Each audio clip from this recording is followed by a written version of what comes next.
the last the group of you had left off, you had traveled the long road for a number of days in the hopes of reaching the city of Mirabar, a known dwarven mining city where precious metals were being transported south to Waterdeep, to Sedir Enterprises.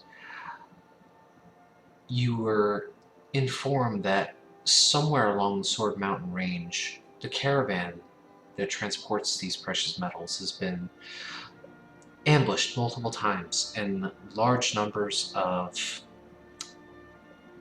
ore have gone missing.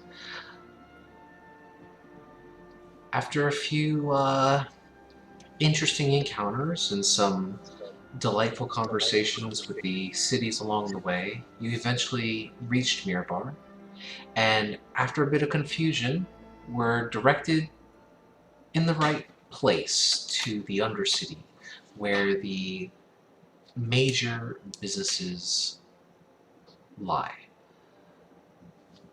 After taking a few moments to speak with an individual named Halar Brewwood, you managed to convince him to trust in your abilities and dispatch one more shipment along the long road, and that you would escort it in an attempt to protect it and find out where these ambushes are happening and hopefully put a stop to them. With that being said, you guys were told that the next shipment wouldn't be for at least another 10 days, and so you scrounged around the city looking for various different materials for crafting, maybe find a good distillery who can ship you guys some imported ale, and managed to find some work, thankfully, with the help of the hired guard, Horsuk. You were eventually brought over to a man named Dumathorn Blackrock, who runs the Iron Fist First, a mining excavation company within the Undercity. He had informed you that a new cavern had been unsealed, but he did not have the resources to traverse its depths and to clear it out of anything that may lie within. You offered your services in exchange for some coin, and a deal was struck. So, as you take the remainder of the day to prepare yourselves, Dumathorn looks to the group of you and says, "Right, well, whenever you're ready, just let me know and we'll guide you down to the path."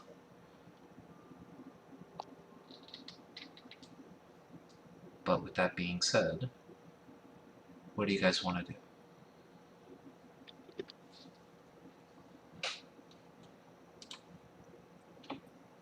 He's ready. I'm ready to head down, I think. Yeah, I'm ready. I'm ready. Okay. So, Dumathorn doesn't escort the group of you himself. He does end up gathering another dwarven individual, a little more rotund than most dwarves you've seen. Seems to have been enjoying his time, not having to do such hard labors, but he eventually escorts you through a long winding series of paths in this large undercity beneath Mirabar. Eventually you guys are brought to what appears to be this large stone archway that is just embedded straight into the side of the mountain itself. And you were escorted down through the mine depths. The entire journey itself probably takes the better part of an hour and a half before eventually, in this dark lit interior, various different dwarves and passerby you can see are just vigilantly at work. Eventually, you get to a portion of the caves that has been cordoned off, and this foreman individual kind of turns to the group of you and he says, "Right, well, this here is the new path that we opened up. Good luck." And he just kind of stands there and points to the direction forward, and what you can see in front of you is that there's this large crack in the wall that is like opened like a fissure, and it kind of stoops down maybe about 20 or so feet, and then what you can see below that is what appears to be this like naturally lit, or not lit, naturally forming cavern of sorts, a long tunnel that extends at an awkward slope down.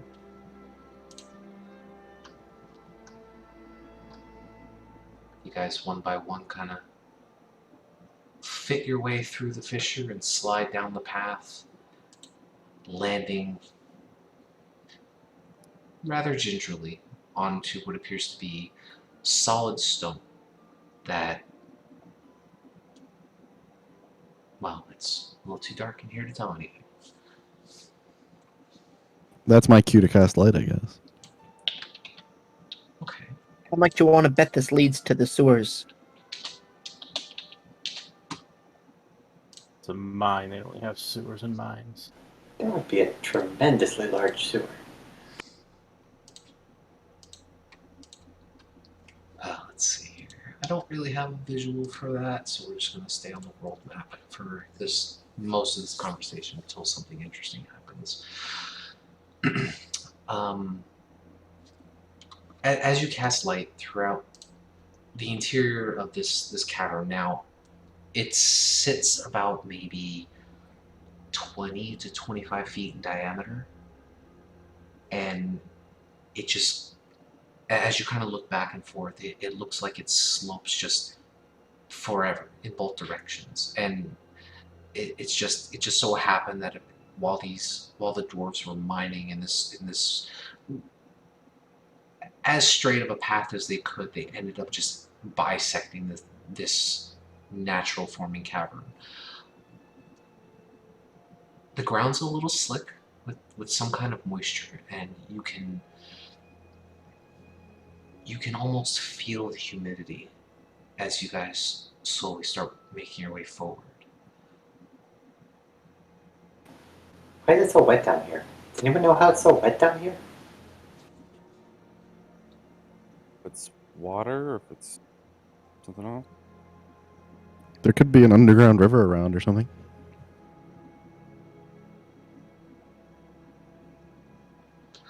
You can make a nature check, Perry, if you like. Sure.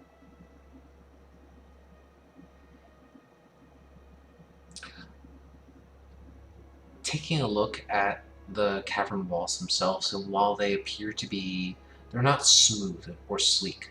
They appear to be jagged and almost like a very coarse rippling motion that just kind of extends downward. And there isn't like standing pools of water or anything like that. It just, the air feels damp, almost like an early morning dew.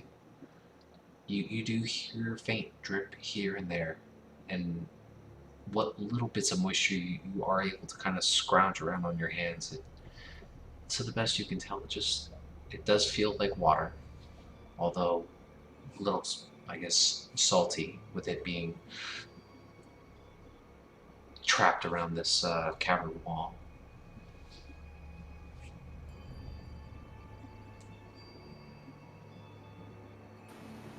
That's sun. Right. Which direction?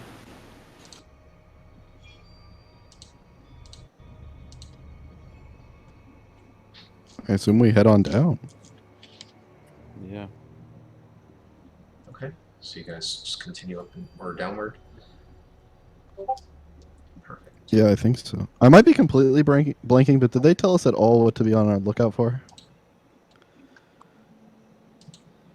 Maybe we just forgot to ask. I don't think we asked. Okay, cool. Okay.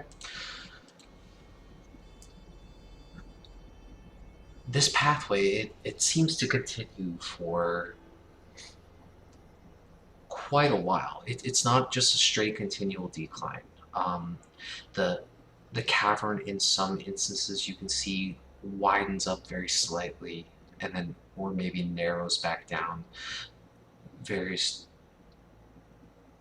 bits of rock and debris just kind of litter about the floor as you slowly traverse downward. You walk maybe for the better part of the next 2 or so hours, just in this long dredge of a walk. Is there anything you guys are doing in the meantime? Is there anything like I pick up on the environment as we walk? Like, I don't know, tracks or holes in the walls, anything? Make a survival check. Nice.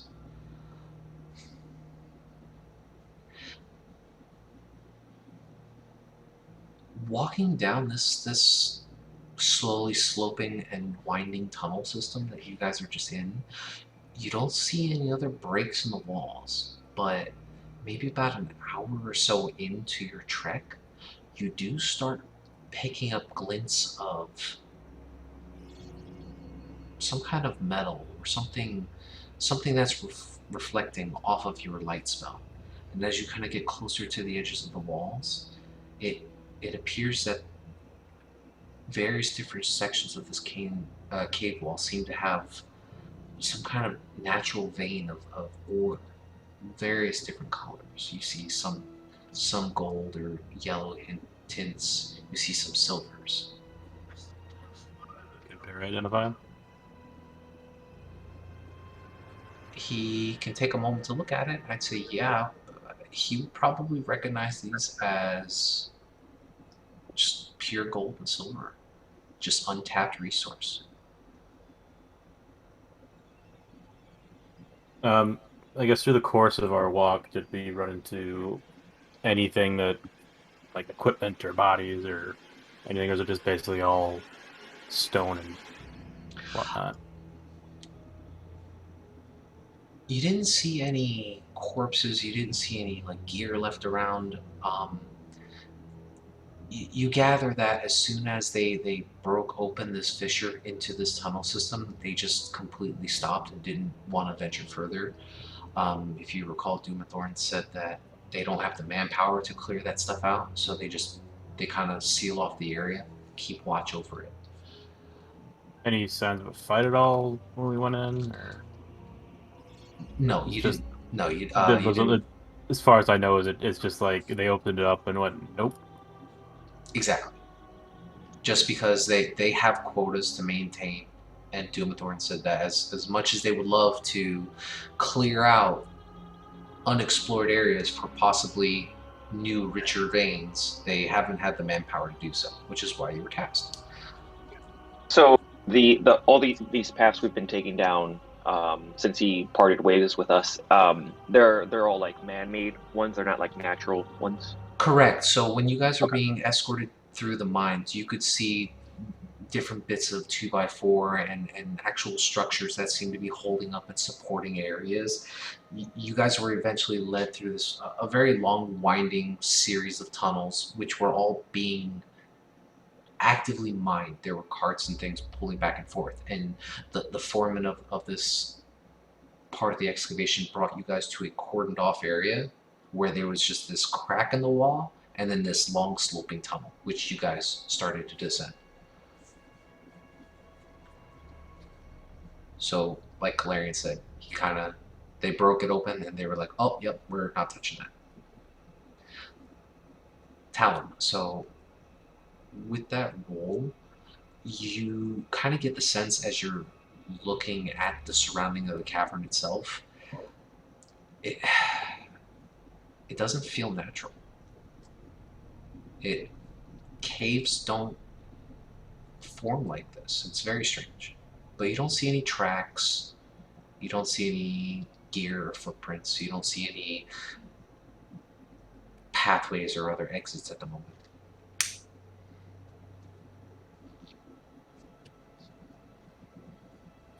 Interesting.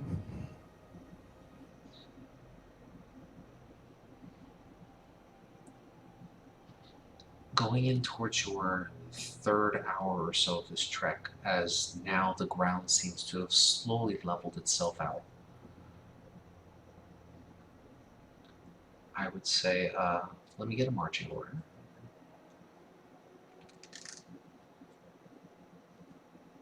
I got the light, so I'll be up near the front somewhere.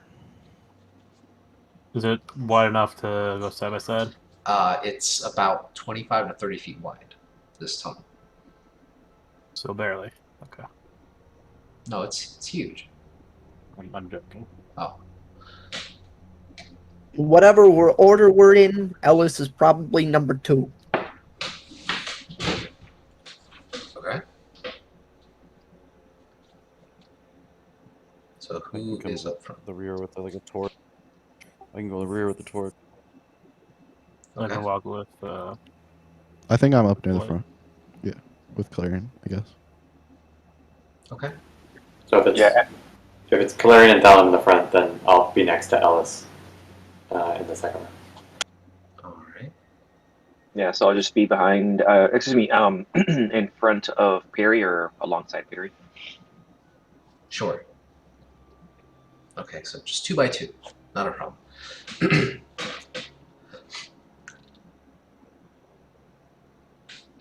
me check one thing.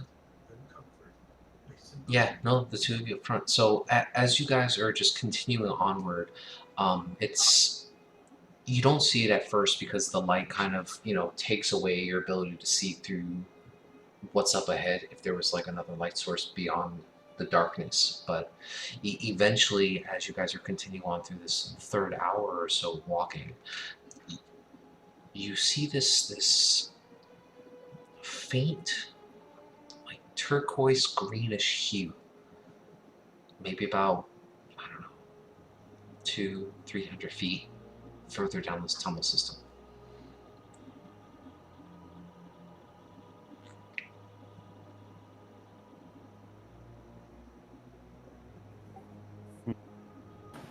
Does it look like a? Is it like a single source? Does it look like a light or like something spread out? As you kind of get closer towards this, it appears that the cave itself opens up and just kind of expands wide. And you can't really see much of the interior past this tunnel at the moment, but it appears just like this light, dull glow just seems to permeate the entire space up ahead. I can fly my bird ahead a little bit if anybody wants that to happen. Either that or we sneak ahead. Is bird have dark vision? It's a bat, so yeah. Oh. In this Okay. specific instance, yes. Sure. Go ahead and make a perception check for me with your bat as you kind of send them out.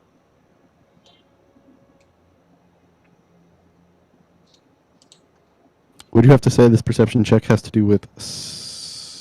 You can get advantage with it. Let's go. So you all kind of stop in place for a moment along this tunnel system as Talon just kind of focuses in on his bat, sends him about 200 or so feet out. As your bat is kind of fluttering through and exits the tunnel system itself, it opens up into this wide, what appears to be like some kind of cavern or ravine. You don't hear or see any water in the area, but it appears to be what appears to be like 2 rocky cliffs and then this deep valley down the center. You can see that there are various bits of this like bioluminescent fungus that is just growing in various different parts, giving off a very, very faint light.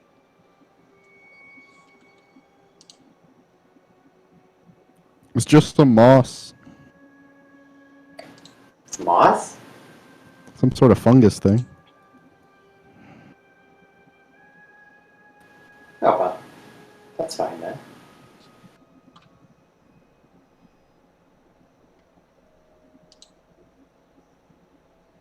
Would you say the tunnel walls are naturally smooth?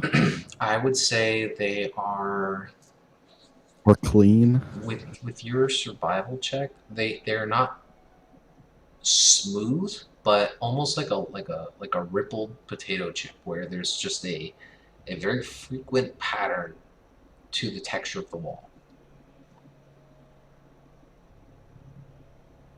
I like to keep an eye on the ceiling. Sure, make a perception check.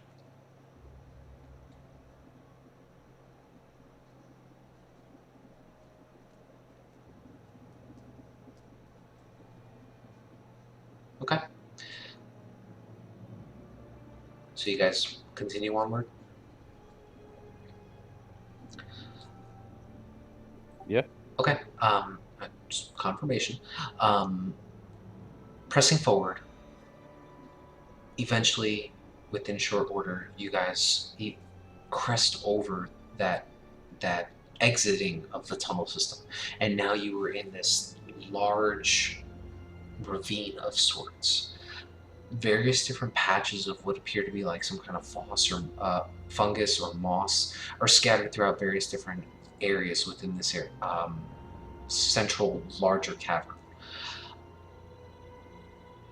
You can see that there are large rock formations that seem to go from base to ceiling. You can see that there is a very large fissure or crack within the center of this what appears to be jagged open chamber. As you kind of peer over the edge there, you hear a faint scratching or scrounging noise of some sort, right as you guys are beginning to coast over the edge of the tunnel. Yeah, have your bird check that out? Yeah, I'll send him down, I guess. Okay. You enter into your bat's vision one more time, and what you can see is this almost humanoid-looking, short individual. There appears to be about 4 or 5 of them, wearing what looks like some kind of tattered leathers. A few of them seem to be carrying some kind of spears or something in their hands, and they're currently in the bottom of the ravine, kind of sifting through rocks and turning things over, and you can hear them like what sounds like some kind of conversation between them, but not in a language you recognize. Their leathery brown red skin and slightly pointed ears kind of give off some semblance of like a dog or a canine.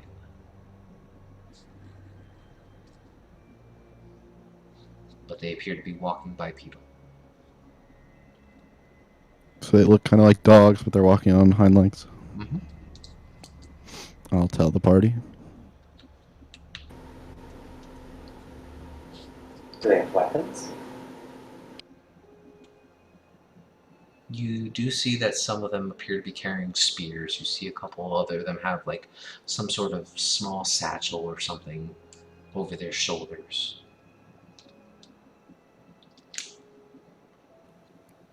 How far ahead are they? Let's see, 20, 30, 40, maybe about 150 feet or so away from. My Go ahead. let's just finish your thought first. Say again. I'm sorry. I was just gotta finish your thought first. Oh yeah, they're about maybe 150, 180 or so feet. You're not entirely too sure. They're not near the cave entrance for sure. I was gonna ask, based on the description he gave us, does my character know what they are? Or have a guess? Make a straight intelligence check. You, based on the descriptor, would be inclined to say they're kobolds. Yep. And you would know, like, they're a bit of a hunter-gatherer group, usually not the smartest of creatures. Can be found in all sorts of different cave systems.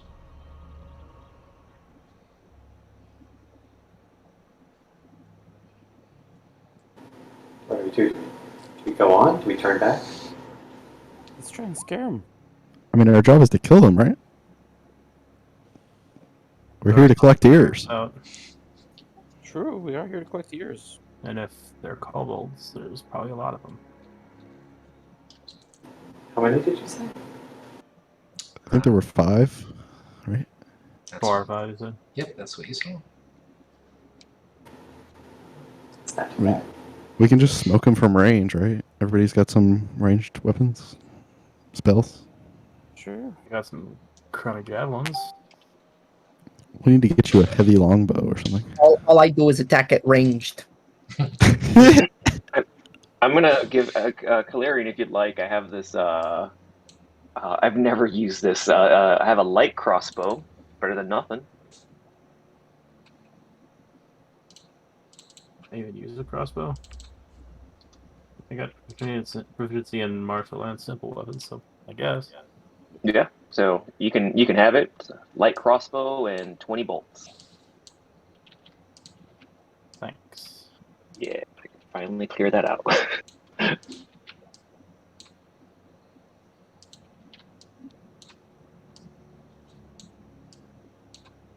All right, so how do we do this? I think we should creep up and... Okay. So, if that's the case, let me know when you can see the map. We can see the map. Alright, so you guys are kind of exiting here on this side. Can you point that again? Yep, far right side of the map.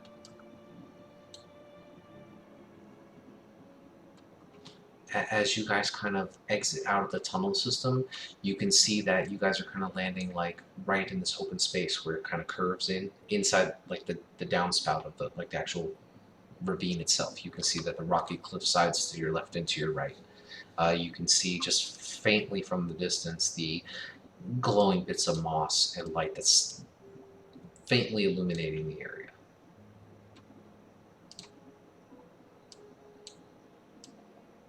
And your bat, so go ahead and just drag and drop your tokens somewhere on that side where you guys want to be.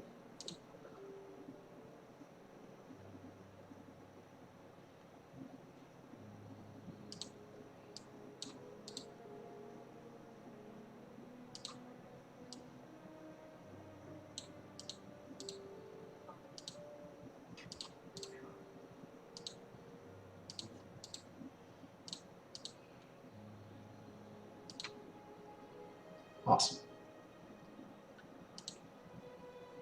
So, I'd like everyone to roll a stealth check. Alright. Oh, since we were going caving, I would probably slip on the goggles of night vision. Okay, good to know. Ooh. And Stealth are you roll. keeping the light illuminated, or are you just cutting it out? I mean, there's people in the party who can't see, right? So Yeah. Correct. Well, once so they get you can- detected out- Yeah, with the way this area is like illuminated, you can probably see maybe about 20 or so feet out from you, Clarion. There's just a dull, dim light around you. then I'll pocket the ball for sneaking events. You wait until I have my helmet. Like it was planned. Huh, lucky them. Them being you guys. So, seemingly unnoticed, the group of you slowly creep your way forward along the southern side of this ravine, and you can hear now the faint guttural grasping and snapping and conversation between these individuals as they're just kind of and just arguing amongst themselves, not noticing the group of you. Kobolds speak Draconic? Yes. Okay. So Which- theoretically, I could understand them. Theoretically. Go ahead and make a perception check for me. They're not like shouting it out, but it is like you can hear it. You would hear them essentially saying, "Look over there. Have you found anything yet? We need to bring this back."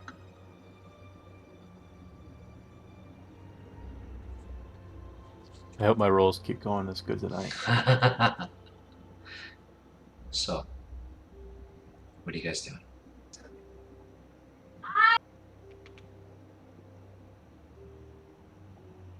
Surprise attack? Be right back. Okay. Yeah, might as well.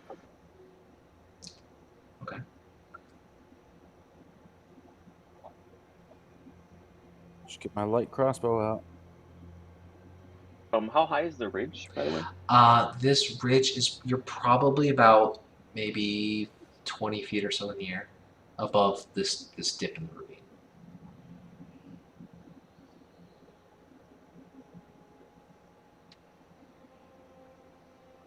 It's a little darker down in the bottom of the ravine, but there are small pockets of moss that kind of illuminate various different pockets.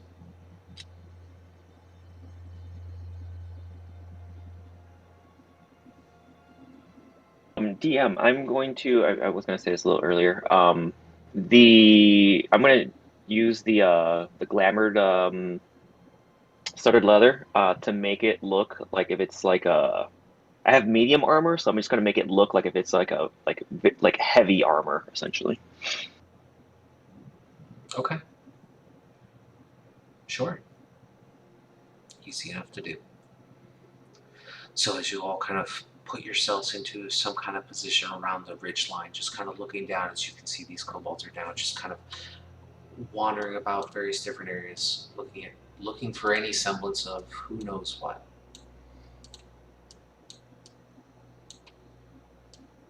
What are you guys trying to do? I'll just fireball the middle of them. That sounds fun. No, say. Yeah, so we're just attacking them, right? I'll just ready my action. Okay. Like as soon as whatever survives after his fireball. Oh yeah. So 60 foot should probably get them all, I think. It's 40 feet, but 40 feet diameter. Radius. Yeah, definitely. All right. So it's a dex save for all of them. First one. Oh, a 26, even half of 26. Okay, so yeah, even 13. All right, so what happens is, as you all kind of creep forward and you release the fireball, they all kind of look at each other for a moment before this loud explosion just sets off in the center of them. I don't think they're resistant to fire anyway. No. And with that instant impact, all of them just completely just let out this loud shrieking sound as fire just swirls around and engulfs their bodies. Immediately after doing that, I need everybody to make a Constitution saving throw. Oh, jeez. No.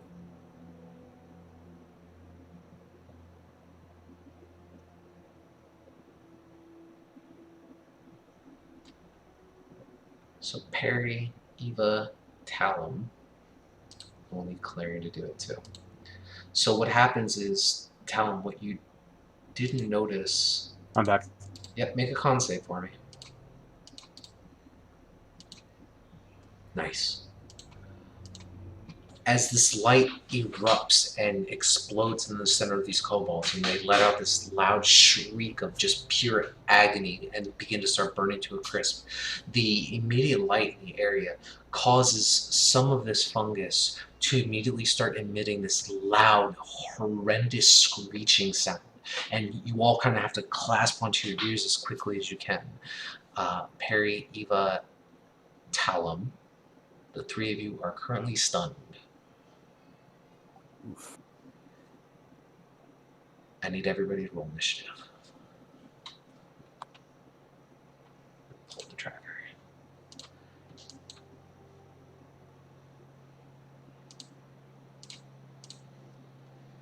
guess you can re-roll your initiative. Can I still use Bountiful Luck on stun? I think we said that works on initiatives, didn't we? It's Well, a stunned. skill check. Oh No. well, Yeah, it yeah, I should believe still it work. was. There's nothing that says it doesn't work if you're stunned.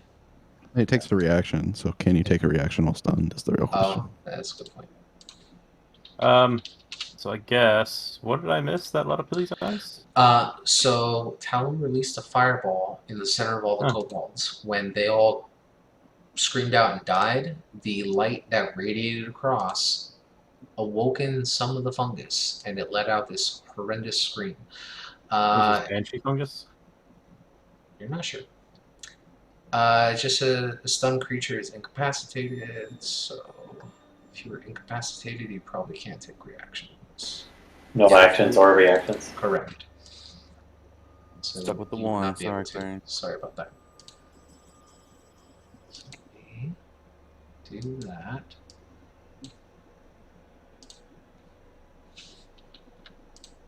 And do this.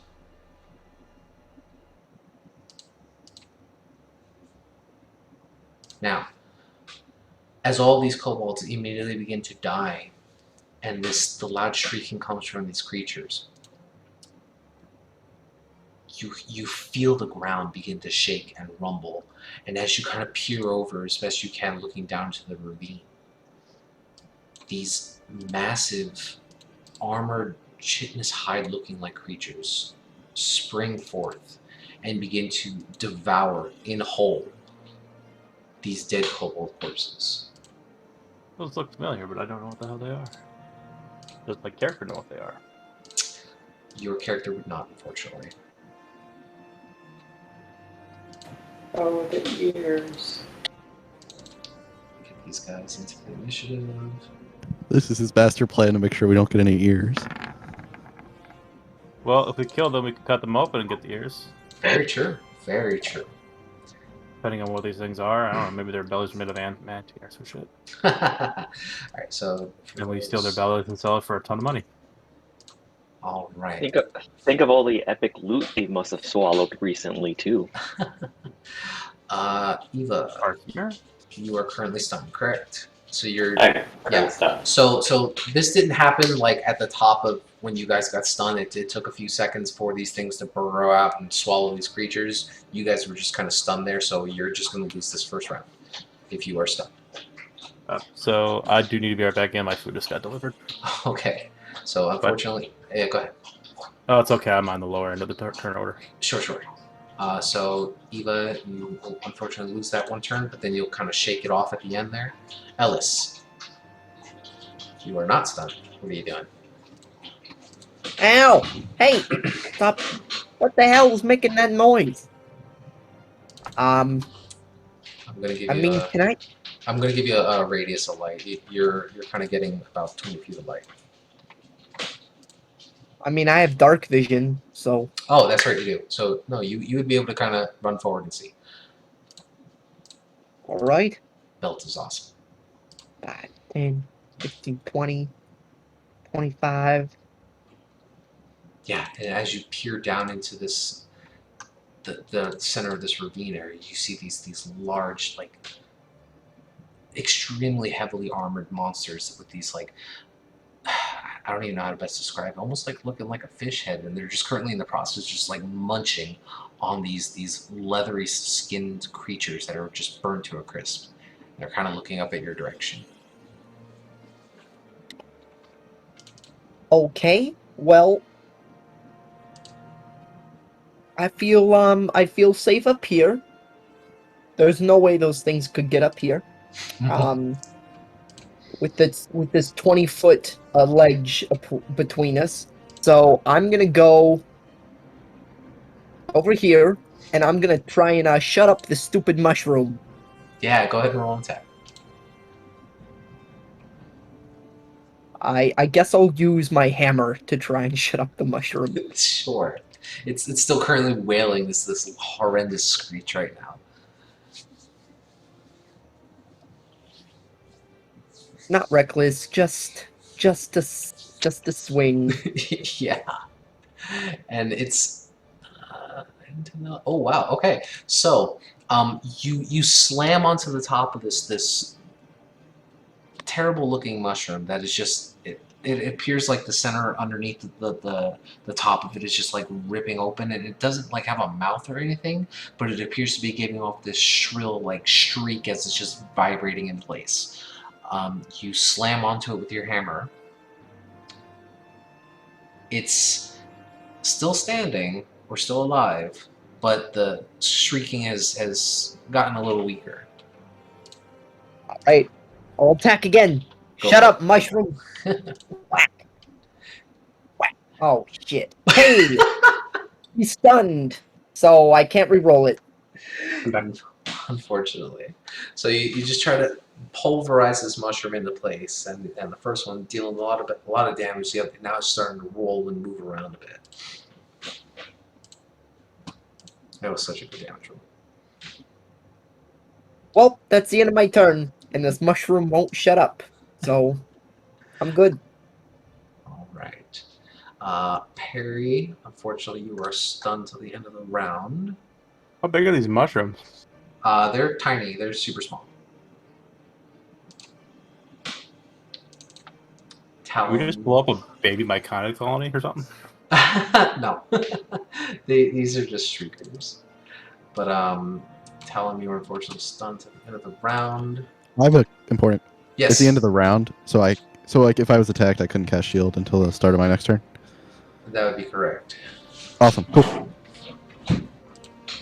Well, I mean, to the end of your turn, so it would fade off on you. So I'm sorry. Thank you for correcting me. So you could. I wasn't correcting. I was literally just asking. No. I misspoke. So yes, Cool. it fades off when your turn ends. You can use reactions after. Cool. So these two strange misshapen creatures, they just kind of look around, and they could hear the wailing and shrieking from these spores or whatever the hell they are at the top of this cliff, and one that was only chewing on a single kobold at the time. It kind of like turns and looks, sees you up there, Tizio, and you watch as like you're like, okay, well I feel comfortable. He's he's a big guy. You watch as he bends down his front legs, curls up, and then begins to do this giant leap up towards your direction. I need you to make a DC. I need you to make a strength or dexterity saving throw. You choose. 10.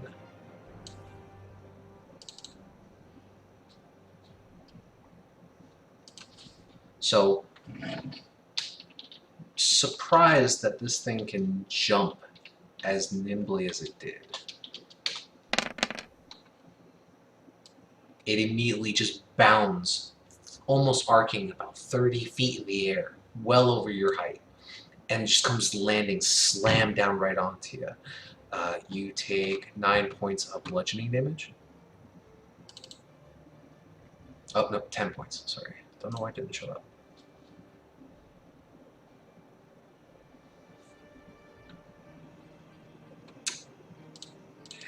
And let me see.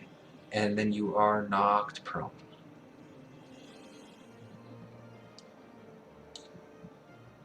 Make sure to read all this right. Let's say, do I move or anything like that since we're occupying the same space? Yeah, you're gonna get jettisoned back about 5 feet. You're not pinned under him or anything. Let's see. Oh, there's 2 sets of damage. I apologize. 3d6 bludgeoning, and then it's another. Oof. What did you do to offend him? I existed. And then you take 15 points of slashing damage. Out of his space. Yep. And then you're just kind of like shoved back 5 feet, like right underneath it. But you're knocked prone as he takes this huge leap, landing right into your space. The other one, kind of looking in that direction, doesn't see you guys up on the ledge here, and just begins to just charge over here and start nomming on these dudes. Glaring.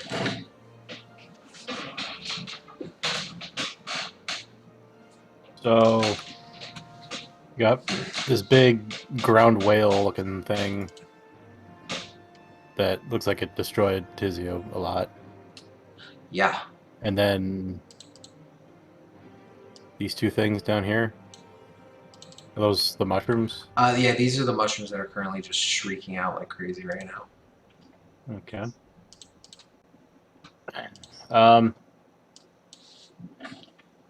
I almost feel like these things are probably more of a threat right now. Okay.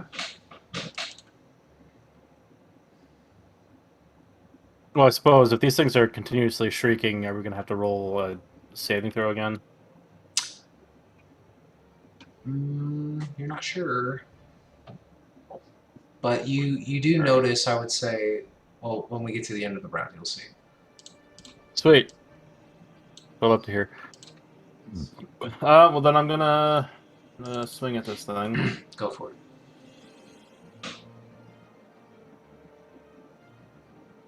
$13 misses, unfortunately. Second attack. Oh, Jesus Christ. Harry has his reaction back if he wants to pop it. Sure. If I got it Alright. back. Yeah, you got it back at the end of your turn. Yay. Yeah. That definitely hits. All right. And then obviously, divine smite. Go for it.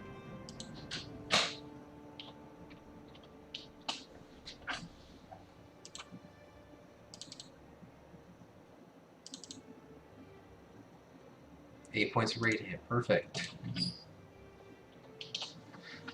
As you kind of rush over next to Tizio to try to block him from this creature looking like he wants to devour him, you begin to just start carving at him. The first one, it just doesn't dig in deep enough, and you just kind of swing your blade around and come for an uppercut towards its under chin, and you manage to sink into it enough to rip back and pull out a large cut underneath its chin. Did a good chunk of it. But it kind of looks at you angry and just goes,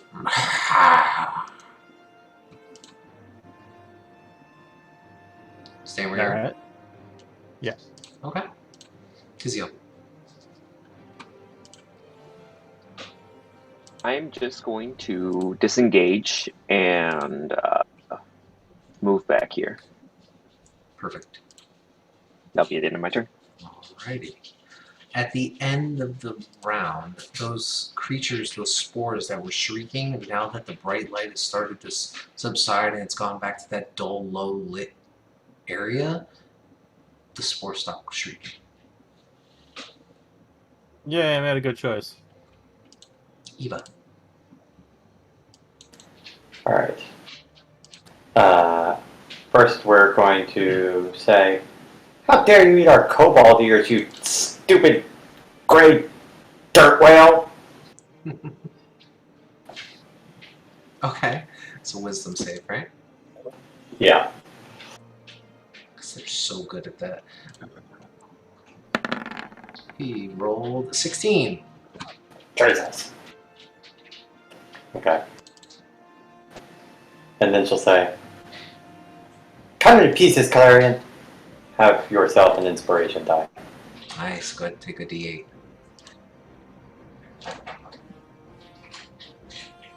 And then she is going to move back a little bit. Yes, absolutely. Gonna go there. Perfect.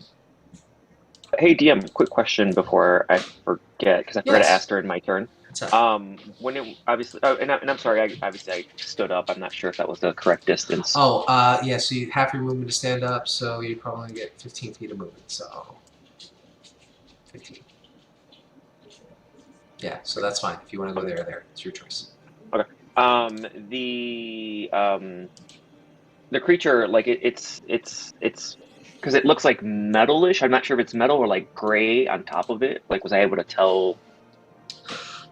So I mean, the creature, it has various bits of flesh that are exposed, but like the under carapace, but the top part of its head and down its back into its like almost towards where it would be like it doesn't have a tail, but like it almost looks like a stub. It looks like it's almost complete metal. Or it looks as hard as metal. Okay, cool. Thank you. You're welcome. Ellis. Hmm.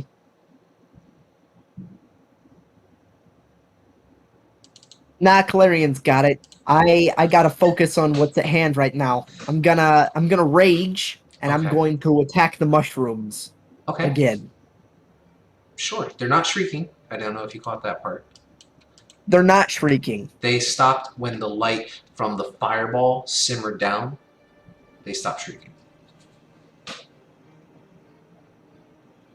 Okay. Let's see. Yeah, go ahead. Let's see if I am focused enough to be like, oh, you know what? There's something more important at hand.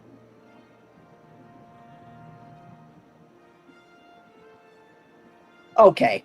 I guess I'm perceptive enough. Very nice. So I will rage. I'll put the hammer down, bring out the claws. Yes. Be like, oh, my boy Calarian obviously needs my help because he can't do it without me. Let's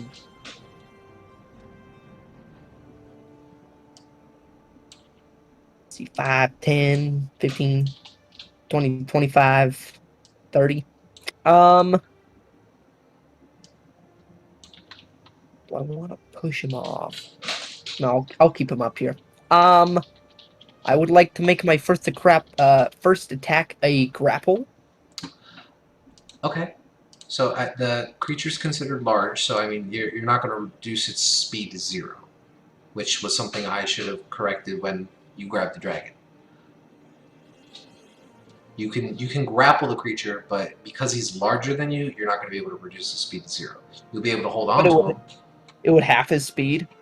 Yeah, essentially, it's you trying to force him to stay put, but it's like you trying to grab an elephant and tell it, oh, you can't move because I'm holding you. The dragon did fly. I was using his I'm flight. just going to attack it 3 times. Okay. Because somebody correct me on that if I'm wrong, but I'm sure if you try to grapple a larger creature, I don't think you can essentially drop him to 0. Nice. You can add 2 more to the damage because I forgot to click back on rage the first one. So Yes. 11, 11, 22 plus 14, 34. 34 points of bludgeoning, right? Or no, piercing for you. Slashing. Okay, perfect. That is awesome. Yeah, you just go into a frenzied smash with your pincer-like fist, just slashing him relentlessly. That is pretty awesome. So it's 34, you said, right? Nice. You can see now that as you're punching him fist into armor, bits of this, you're starting to expose certain bits of the metal as it's kind of being pushed and punched back or dented inward. It's a good chunk of damage.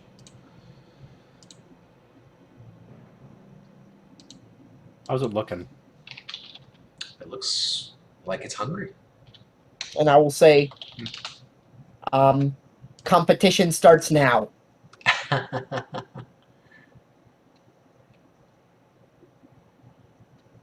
All right, Perry, what you doing? Tell me up next. Harry is going to cast Spiritual Weapon. Very nice. Closest one. Drop you a token. Where do you want it about? Right about on top of them, or? Yeah. All right, let me give you control of that.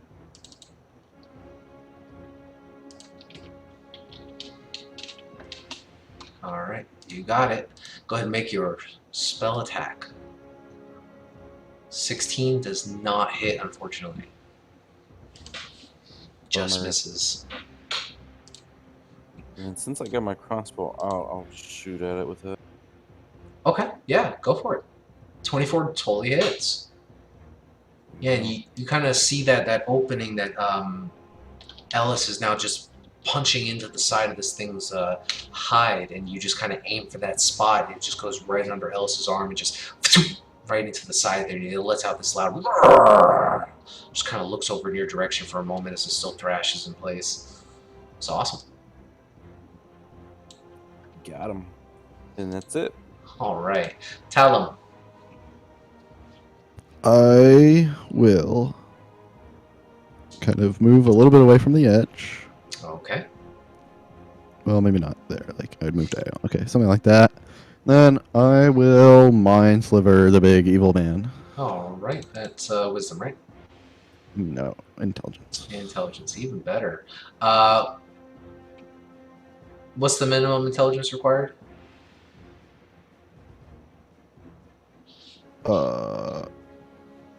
It doesn't say.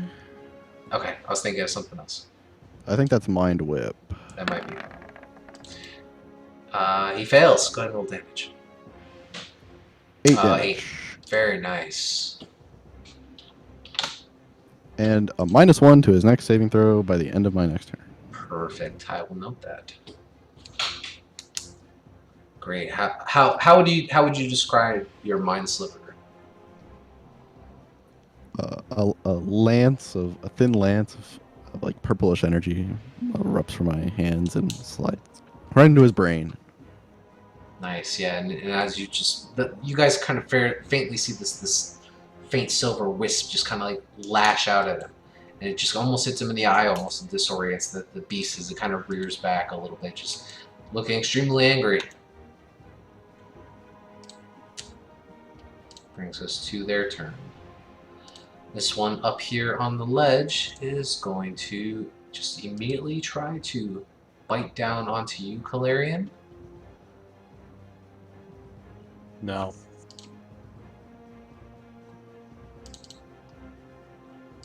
Where is the roll? That is a 19 to hit, which I think your Nope. AC's higher, right? 21. Very nice. And that's with the -1 for the roll, right? All right. Let's see here. The -1 from Delve spell is save. Oh, that's right. That's right. Thank you. Okay. Oh, so then, yeah. So It's from 21 a spell still is the DC AC. save. That's fine. Yeah. 21's still the AC. So yeah, so it tries to clamp down onto Calarian, and you just kind of you barely manage to hold it back with your sword and just redirect it as its nose kind of hits into the dirt. It just kind of looks back over. It is going to, yeah, it is going to use its standing leap to just kind of leap towards the other side of the ravine. Which is not going to be able to make it that far. 10, 15. Oh no, it can do 30 feet. I'm a dum-dum. Yeah, so you watch as it just one more time just quickly turns around. You guys both get attack of opportunity for this as it just immediately leaps and tries to land over here. 21 hits.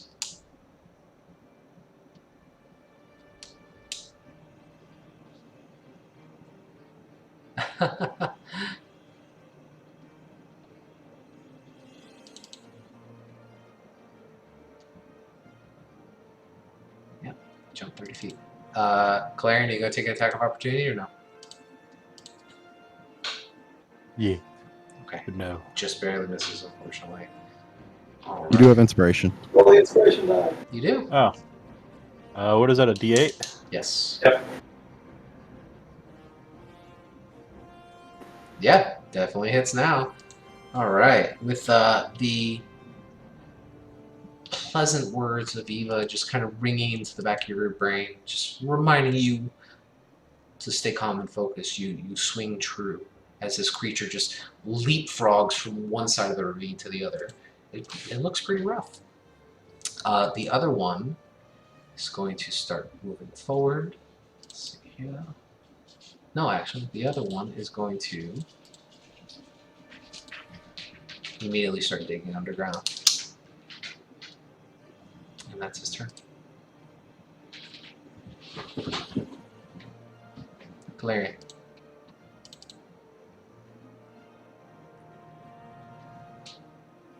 So it leaped across, and the other one just disappeared. The other one you watch as it begins to burrow and just sift underneath the dirt in front of it, and just until it's out of sight. I feel like there's much I can do. Actually, what's the range of crossbow? 8320.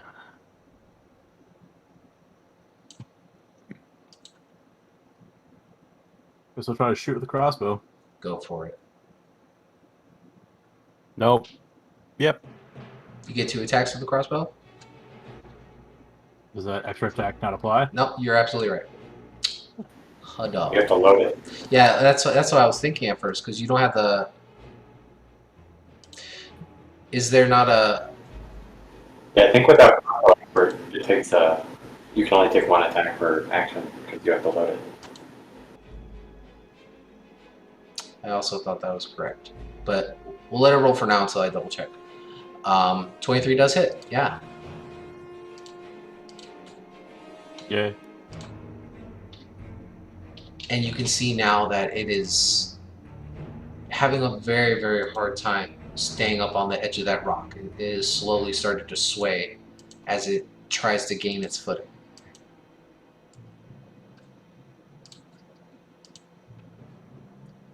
Tizio.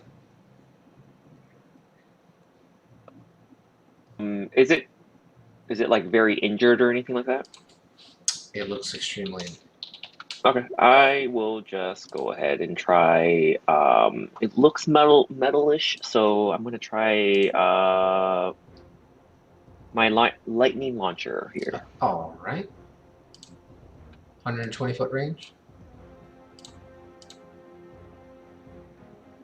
Or oh, it's 9,300, so roll at disadvantage. No, you're under 90 feet. You're fine. You're at 50 feet. Yeah. Okay. Perfect. So assuming that one misses. Yes, 14 does miss. Oh, the worst. Oh, you got Perry, I think. Yeah, Perry's had his turn if he wants to burn his reaction. Yep, go for it. Rolling terrible. Yeah, so you release 2 large arcane bursts of electricity from your chest, just kind of arcing as best you can, not hit Clarion and Ellis, who are just standing in front of you. They just kind of arc wide, and you watch as it just streaks up towards the top of this cavern, which is maybe about 50, 60 feet up in the air, and some of the stalactites start to crumble and fall, smashing into the ground. At the end of your turn, you all hear a very loud rumbling sound. Eva. Where is the rumble coming from? You're not entirely sure. Make a perception check if you want, just at disadvantage because it's too quick.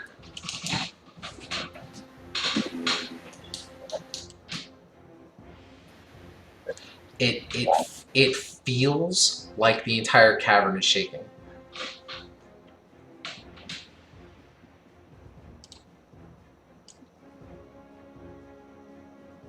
Like, it literally feels like the entire cavern is shaking.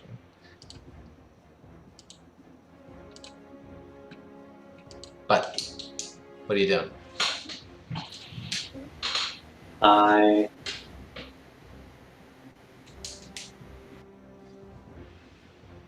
feel like I want to hold, but I don't know if I want to hold to run or hold to attack.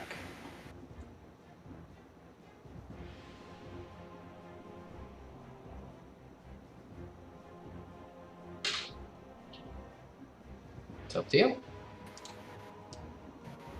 Yeah, I think I'm going to hold. Something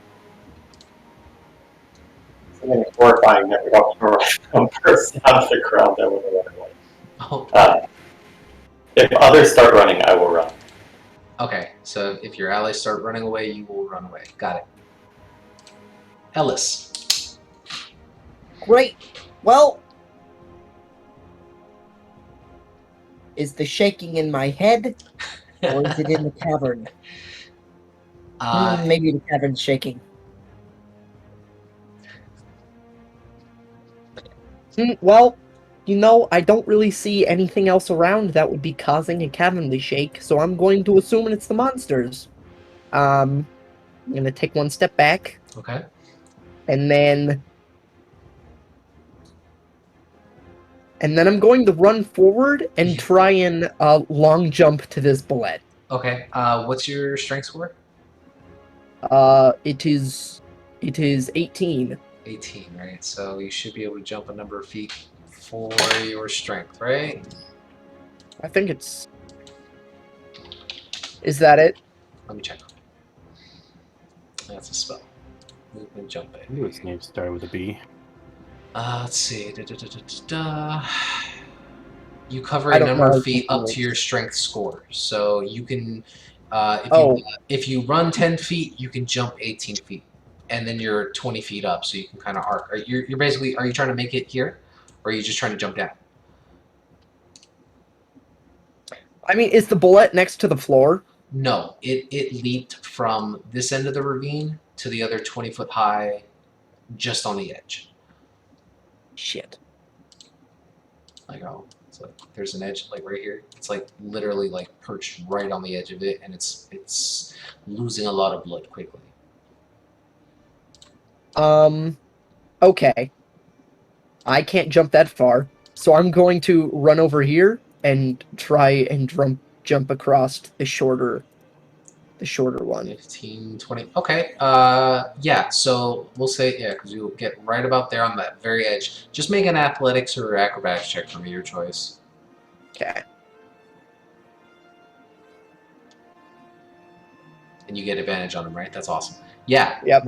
Without a problem, you are able to full-on leap and run. It'll take your full movement to get over there, but you manage to clear this ravine. And Claire, you watch as Ellis just kind of looks back with a bit of a wink and just full-on sprints and jumps over. You still have your action.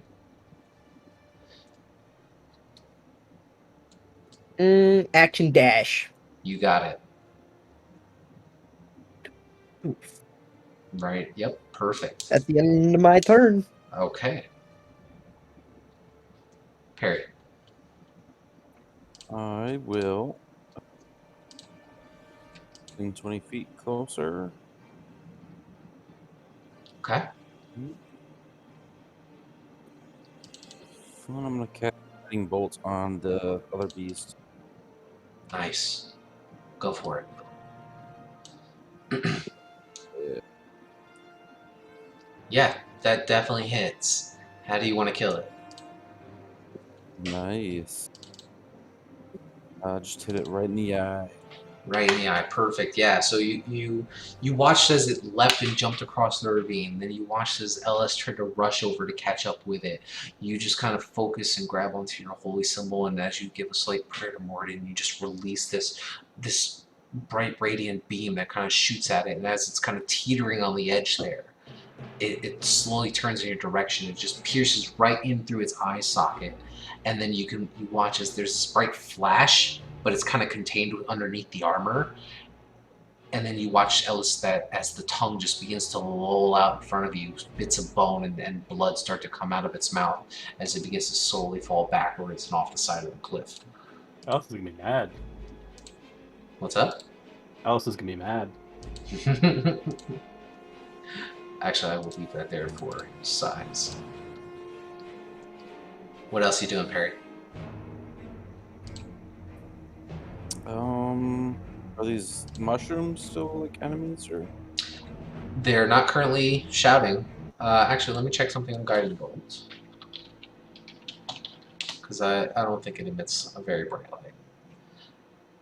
Oh, a flash of light. Nah, you're fine. They're not screaming at the moment. Take. Okay. Because they're not in the turn order, is what I'm asking you. I guess. 'Cause so are they not targetable really? Or?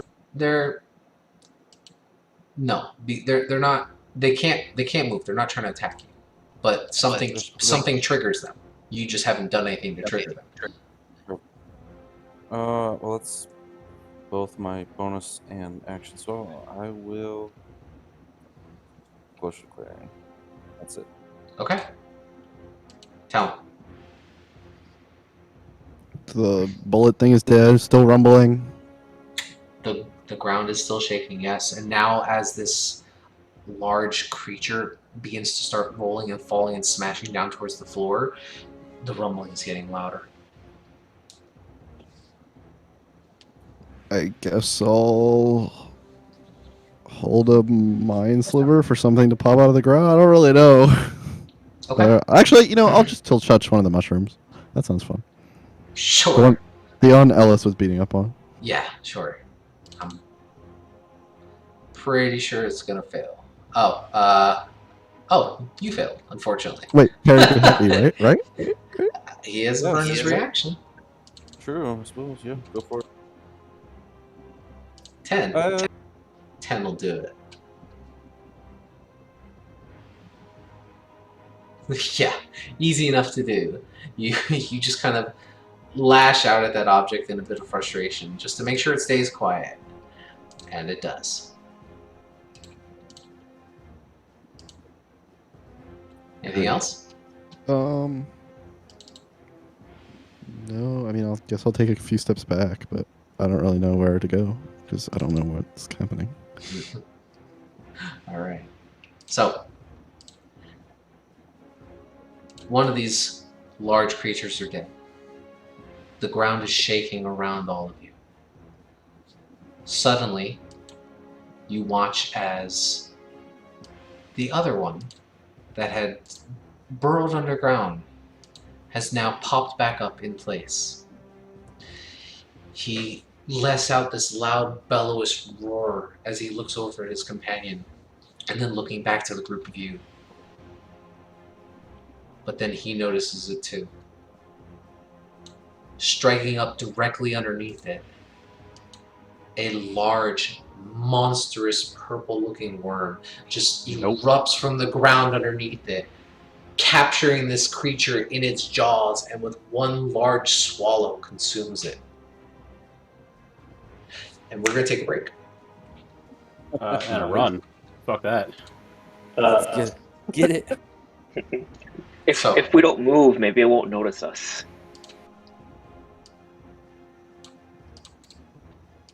So that one is dead. But this guy just erupted up out of the ground. So, we'll take a break, come back in about 5-6 minutes or so, figure out what you're going to do, and we'll see what happens. We surrender. Yeah, We open up peace talks. absolutely. It's like a T-Rex, right?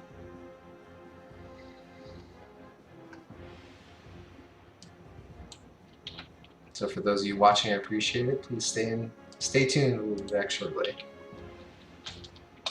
Oh dear Jesus. It's fun stuff. Nothing about what is about to happen is going to be smooth. I don't know. We'll find out. Alright, I'll be right back, guys. Can't be harder than a young dragon. Let's fight it. That's an opinion you could hold.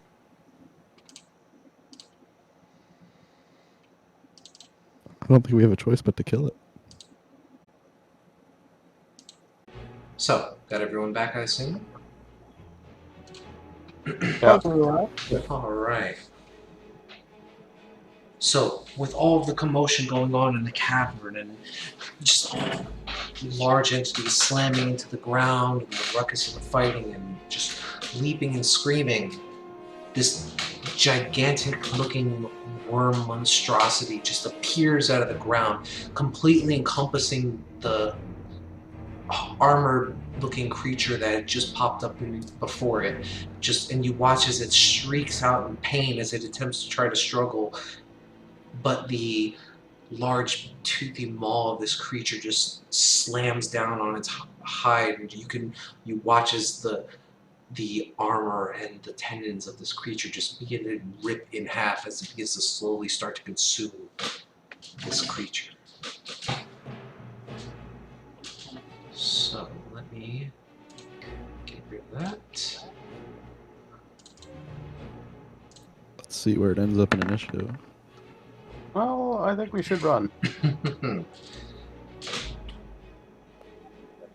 Calarian, What's up? I believe it is your turn.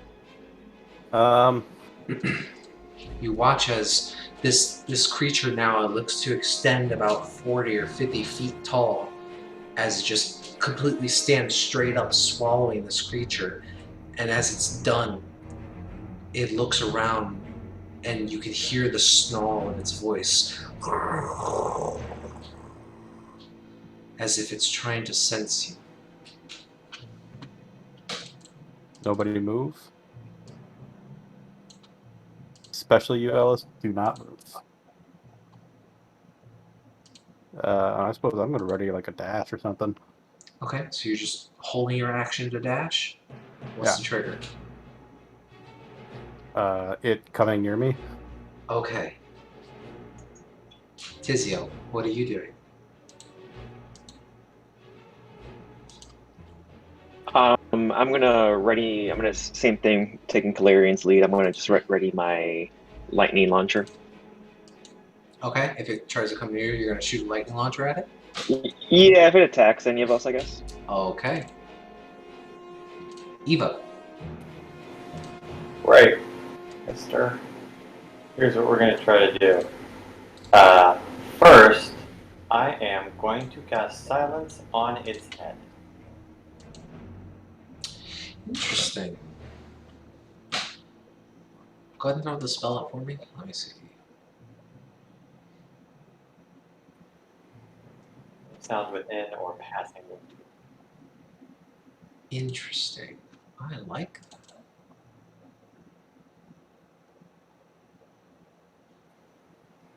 Well, Okay. actually, I flip my bonus action. I don't think this should matter because this doesn't specify that it has to hear it, so it might be psychic words.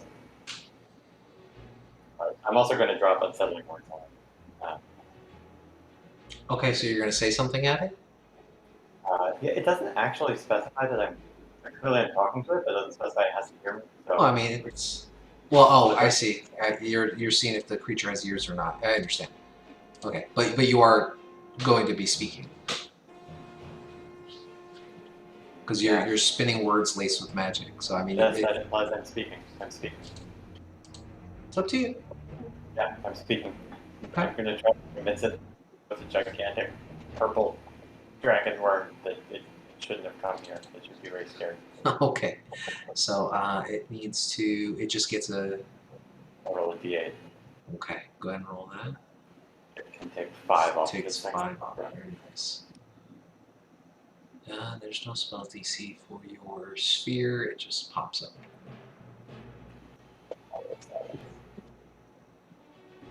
Very cool. Very cool. Okay, so yeah, so you cast this large, faint shimmering dome around this creature's head as it kind of stands there, looking into space, and you watch as for a moment as it just kind of stops in place, and the rest of its body begins to slowly shift and come out of the tunnel that it's burrowed beneath. You doing anything else? That's action, bonus action. Delivery. Okay. Ellis. What are you gonna do? Well, I am on the wrong side of shit at the moment.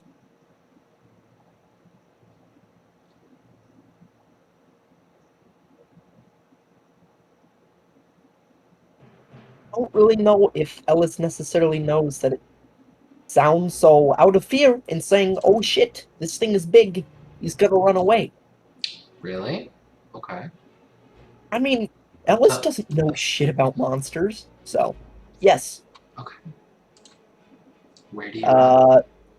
Hi, Ellis. I'm sorry. I'm gonna try and probably get back over here. So 10, I don't know, 15, 20.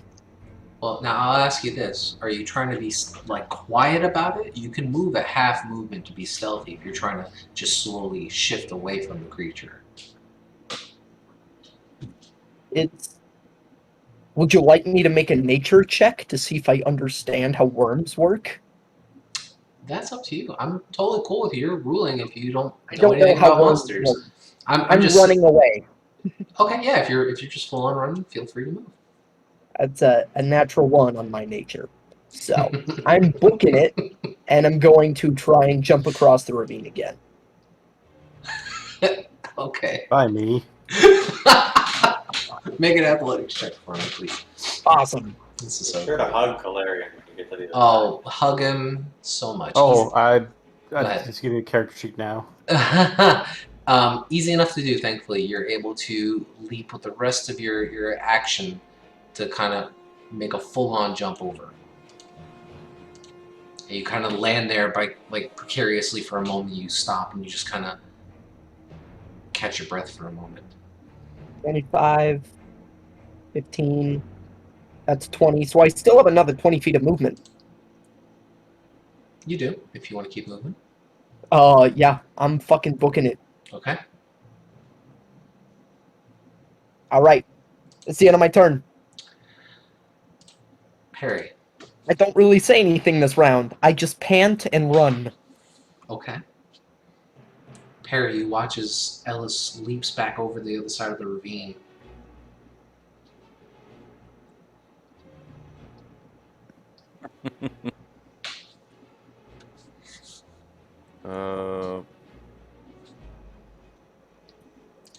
Harry's gonna try and like move right over here. Okay.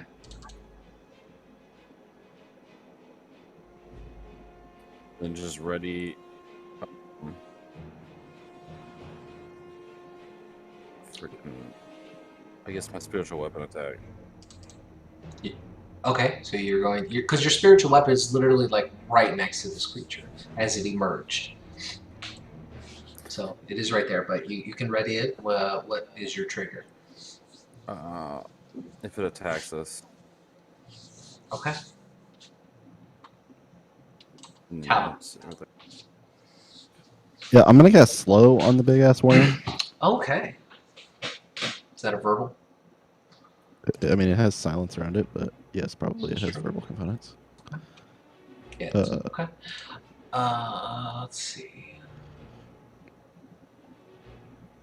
It's a wisdom saving throw, DC 16, Yeah. and it has a -5.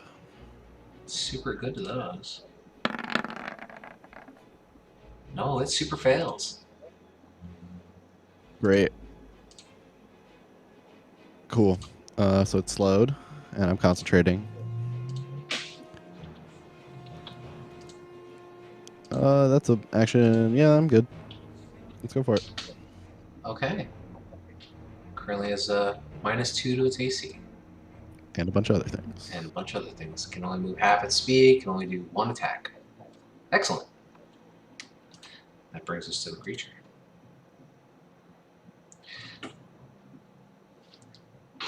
You all stand there and watch with bated breath as this creature with this dome around its head kind of sits there, and as you look at it, you see that it doesn't have eyes. You can watch as its tail slowly begins to shift around on the ground beneath it, almost as if it's trying to feel what's near it.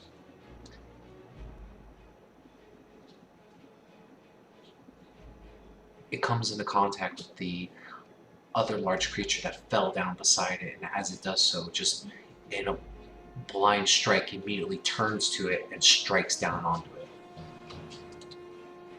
And you watch as the second large creature gets consumed.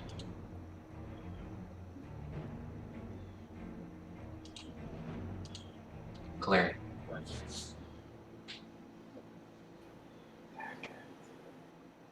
I don't know what to do. I need a minute. You had to move that way a little bit to get to it. It hasn't noticed us yet, Clarion. So the silence is cast on its head, so it moves with it, or is it just that area that it was in? I believe it was just the area. I don't think it moves with it. I would say, actually, if it moves, I would say it's out of the silence. I think that's right. Say again? I'm sorry. I was agreeing. So 20-foot radius, right? Yeah. Yeah. So actually, it's quite large. Yeah, obviously, if it comes out of the sphere, or we need to get into the sphere where it's concentration, so I'll drop it, obviously, if we need to. Yeah.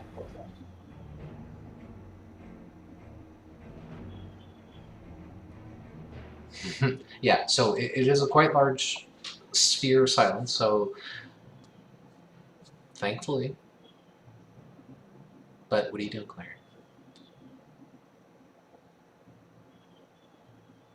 I'm gonna tell the party that we really do need to get out of here. That this is not. This foe is beyond us.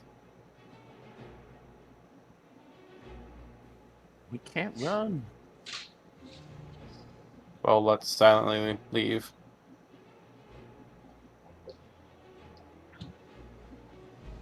I don't know. What do you want to do?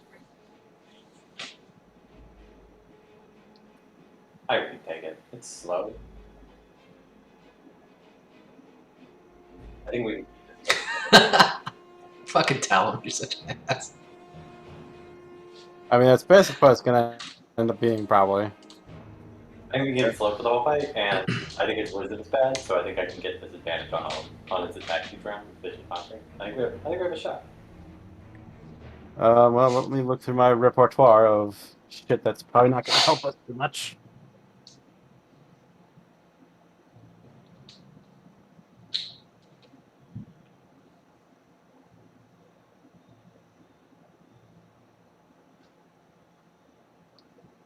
I'm gonna.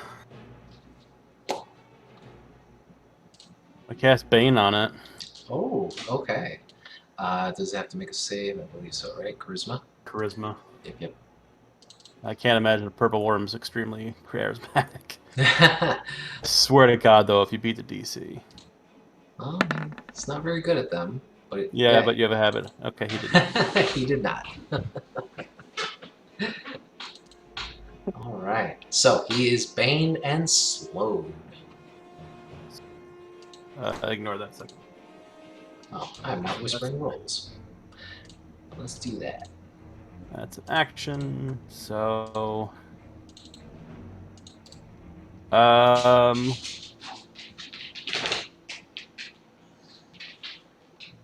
I suppose bonus action, Hunter's Mark. Okay. Is Hunter's Mark concentration? And it's another spell. Breaks 2 rules. Oh, well, I guess never mind on Hunter's Mark. Okay. I got nothing else. Okay. But you feel as the darker shadows kind of coalesce around this creature, and it seems to get a little darker, and you can feel on top of its already visibly sluggish exterior now as it kind of tries to sense its surroundings. It feels baned. Tizio. So are we fighting this, Calarian? I would prefer not, but, you know. Yeah.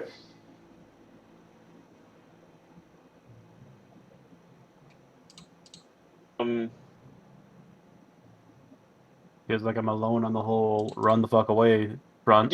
Yeah, that's like everyone's like we should run, but then you guys are doing everything to it. So I'm just like, is that to our advantage to run, but nobody's running? Like, Too many spell slots in, man. if I ready an action, it's only excuse me, if I ready the attack action, it's I only get one attack, correct? Or do I get both? You get one attack, I believe. All right. I'm gonna take all these spell slots stuff as that we're fighting this, so I'm gonna go ahead and do my lightning launcher on it. You're gonna ready lightning launcher, or you're gonna attack it with lightning No, launcher? I'm gonna attack it. It's silenced. It doesn't know where it's coming from. It doesn't know I'm here. Sure. It's not with advantage, right? It Or is it? I don't know. not. Okay, yeah, I'm just gonna go ahead. All right, go ahead and roll an attack roll. 17 just hits. And then I'm gonna take another.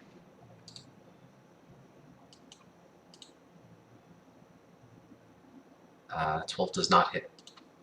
And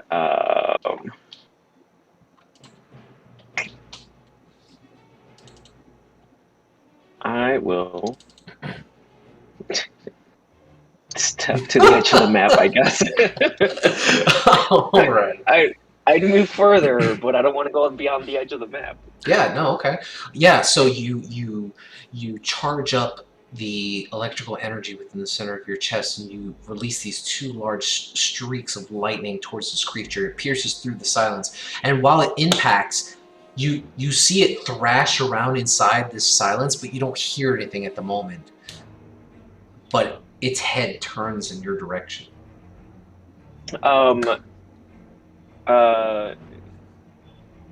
If I may, I'd like to take another 10 feet back, but yeah, Sure.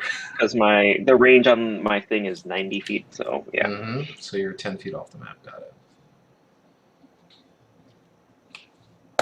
Okay.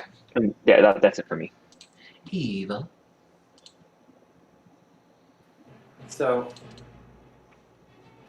when it looked at Tizio, I recognized the big purple dragonborn stuff. I tried to read the line of it. Did it feel like it had located him correctly? Or does it still seem kind of lost and confused? You get a sense that even though there's this large sphere encompassing most of its body, it still can feel. When Tizio starts running back, that's when it kind of looked over in that direction, as if it can feel it. Alright. I know what we're doing. First, I'm going to move over to Ellis. Okay.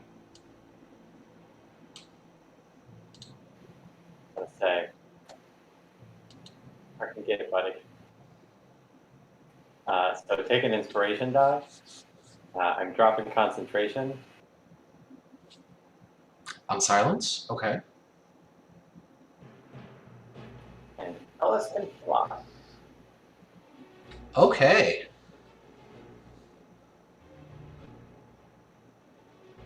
All right. So Ellis, you immediately begin to start levitating off the ground slowly. You're now hovering about a foot or so off the ground.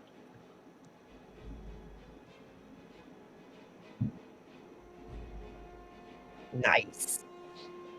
So you have a fly speed of 60. All I can do.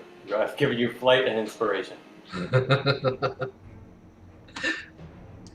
Ellis. Alrighty, I'll take her word for it. Guess it's time to go ham. We fighting this shit. I was like, ooh, this is fun. Alright. Oh boy. Oh, that's big. Well, you know what they say.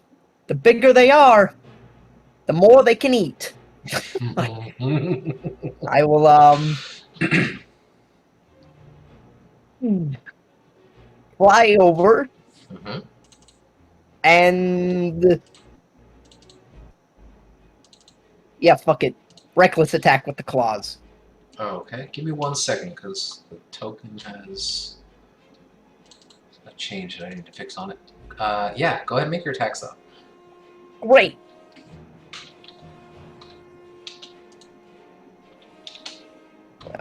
Shit. 25 does do hit. Do you have your inspiration? I'd go with it on a 40. No, I'm gonna save my inspiration. Okay.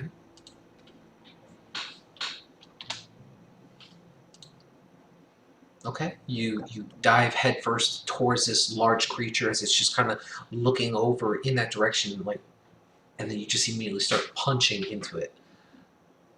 Definitely knows you're there. Let's see the other 2 attacks for you. Well, he gets 3 attacks, right? Oh, It I- popped up 4 times. I didn't know. Okay, I guess I only hit once. I thought I. Well, I only hit it once, so. Yep. That's balls. I only took off like 0.5% of its damage or its health. Just as a note, it doesn't have reactions, and you would probably know that from previous use of the slow spell. I'd agree. Well, how far did I fly over to it? Oh, 30 feet? Yep. You have 30 more feet. Oh Jesus. Okay, I will, Probably can't hear you move very well in the air. Very true. how tall is this cavern? This cavern probably extends maybe 50, 60 feet up. When this Okay. creature burrowed, when it burst out from underneath, it almost touched the top of the cavern as it was consuming that first creature. Well, okay, so flying up, maybe not best option, so I'm going to fly that way. 30 feet. Okay. Gonna try and zip around this boy. I'll say, whee! That's the end of my turn. Sounds good. Perry, what are you doing? Good now. Perry uses bonus action to hit it with spiritual weapon. Go for it. What's up? Before I do that, though, can I move it to the side so he feels like it's coming from the other side? You certainly may. We'll put it right there. 17 hits. Then is it noticeable? Like, is he doing anything into it that's other than teeth? What do you mean? Biting into it, is there a green goo that comes out of his mouth, or Make a perception check at disadvantage. man? Just because you're trying to do it quick. Unless you want to use your action, just make a straight roll. Not really. Okay. I mean, you can see some kind of like dark viscous saliva coming from its mouth as it's currently still in the process of gnawing on whatever creature you had just previously fought. You're not entirely sure if that might be acidic in nature or anything like that. You have no idea. But you did watch as when you hit it with the spiritual weapon, it immediately like whipped over in that direction to try to sense where the hell it came from. And you guys are starting to get the idea that this thing seems to be a motion-based creature. Then I will cast.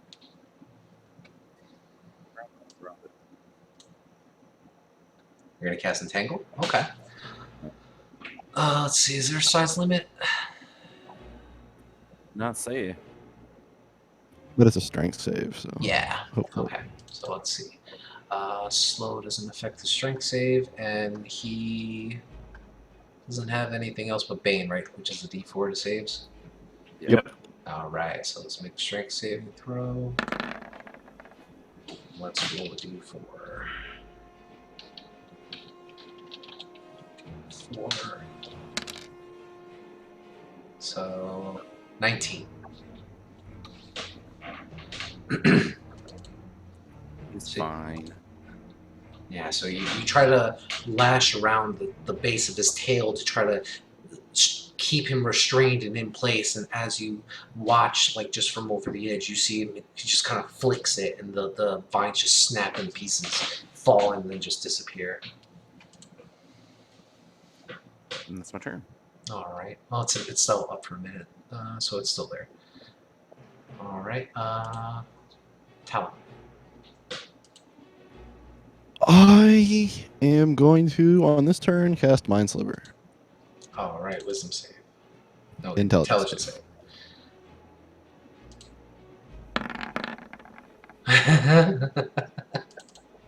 He fits. Great. Next saving throw is a -2. Okay. Yeah, that should be my turn then. Okay. Very nice. Stay where you are? For now.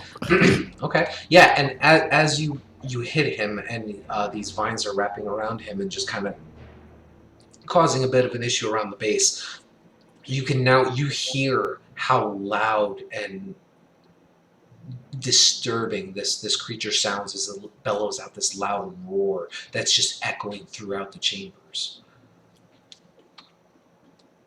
On its turn, So it is slowed, so it's half, and then it's difficult terrain because of the entangle. But it is going to start moving forward. So that's 5, 10, 15, 20, as it starts to slowly slide its way up towards you guys.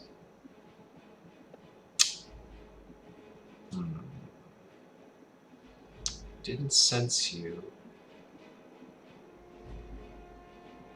Yeah, I'm gonna say it doesn't sense you guys because you haven't moved yet. It is gonna start sliding over in this direction a little bit, and because it doesn't really know where anyone is exactly, it is going to go ahead and make a tail swing stinger attack at disadvantage towards you, Eva.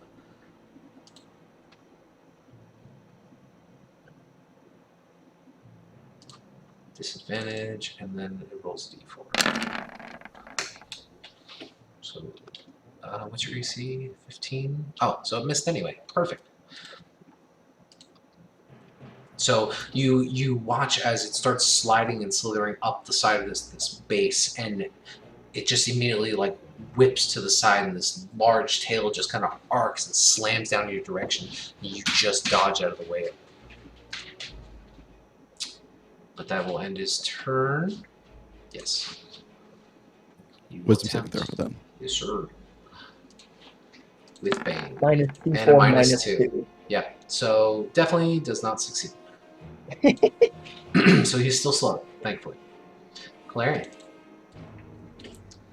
But that minus 2 is gone now, right? Nope. Oh yeah, the -2 is Right, right, yeah. right. Sorry. But not the Bane. Oops. Ignore that. Alright. Yeah, you guys are really good on the debuffs. Galarian, what are you doing? Yeah, but we still have to do a ton of damage probably.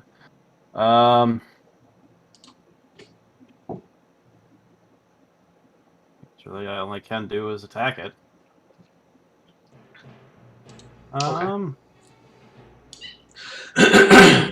You can always live to tell the tale of the sewer rats in Eva. No.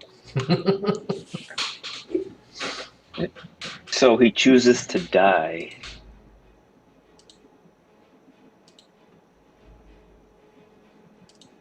Where do I want to?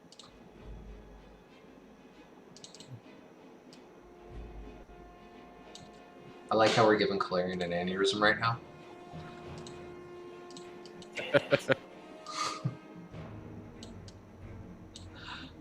I'm gonna hit it. I just need to check something Do first. what you need to.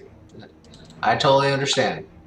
There were a lot of routes you guys could have took, and you picked the straightforward one.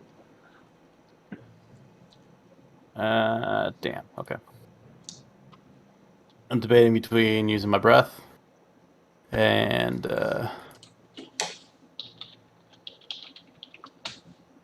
straight up swinging. Use an extra attack, or is that No, you have to take the attack action to use the extra attack feature.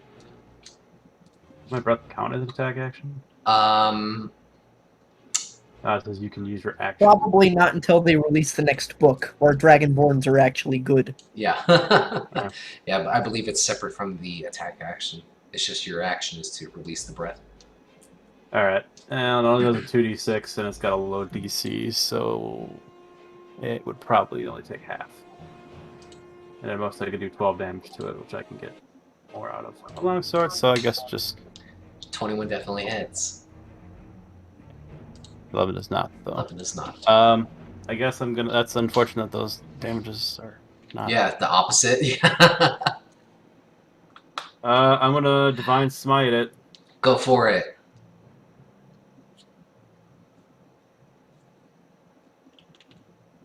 Nice. 10 points.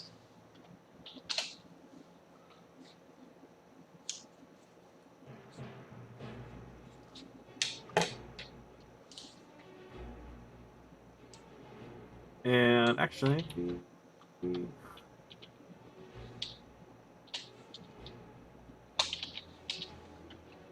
I can cast a spell with concentration on, right? As long as it's not under concentration. Correct. Okay. then I think I'm going to Misty Step to the other side of it. Ooh, okay. 30 feet in towards the left. No, because that would drop me off the cliff, wouldn't it? Oh, I mean, you can go downward. So, I mean, you could get like about here-ish if you were Misty stepping down. I was thinking maybe to here. You certainly can. Didn't know Paladins got Misty Step. That's pretty awesome. I think it comes with my oath. Very cool. Very, very cool. Yeah, so you slash at it once with this big arcing swing, and then immediately after, all of you watch as Kalarian just disappears. Talon and Eva, you see him appear on the other side. But Perry, Ellis, he's gone. Tizio. I'm going to go into my satchel and grab like this kind of like I don't know how to describe it, but like kind of like those like the chalk bags from like the pitchers use during like baseball. Yeah, yeah. And I'm going to chuck it at it for fairy fire. Okay. Oh boy. All right. So,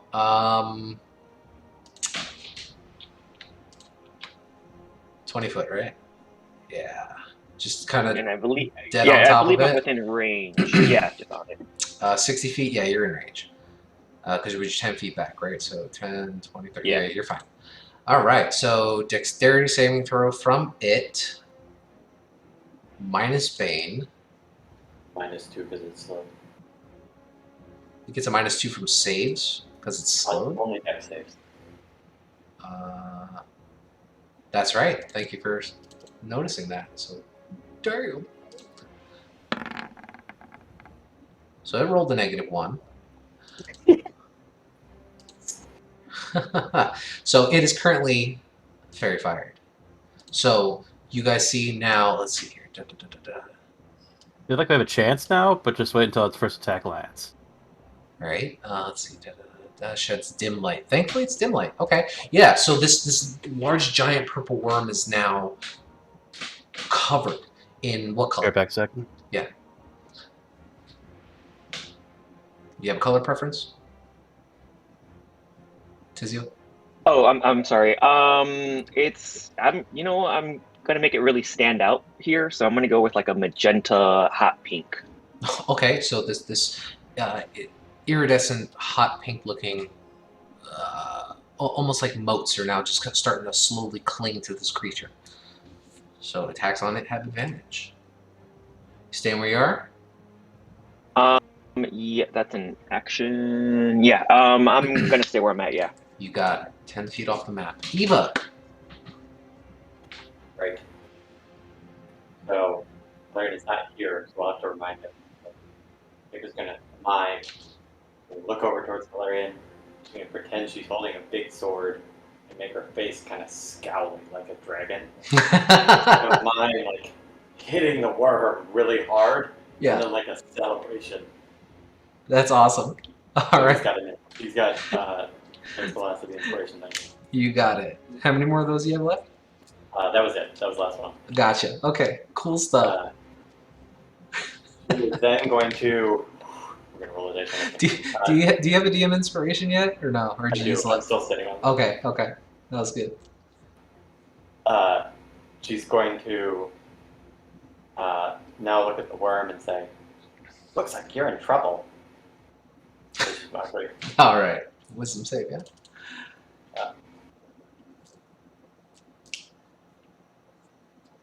Actually, you know what? Let's see. I don't even know if he has ears, to be honest with you.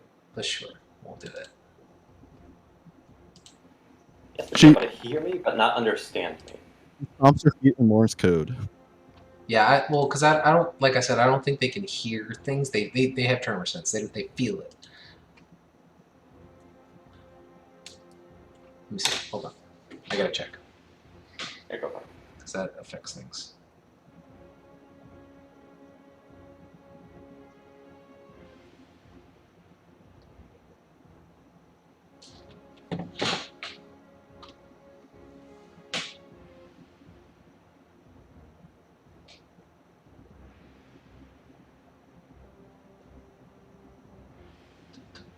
Of course, I can't find it quickly.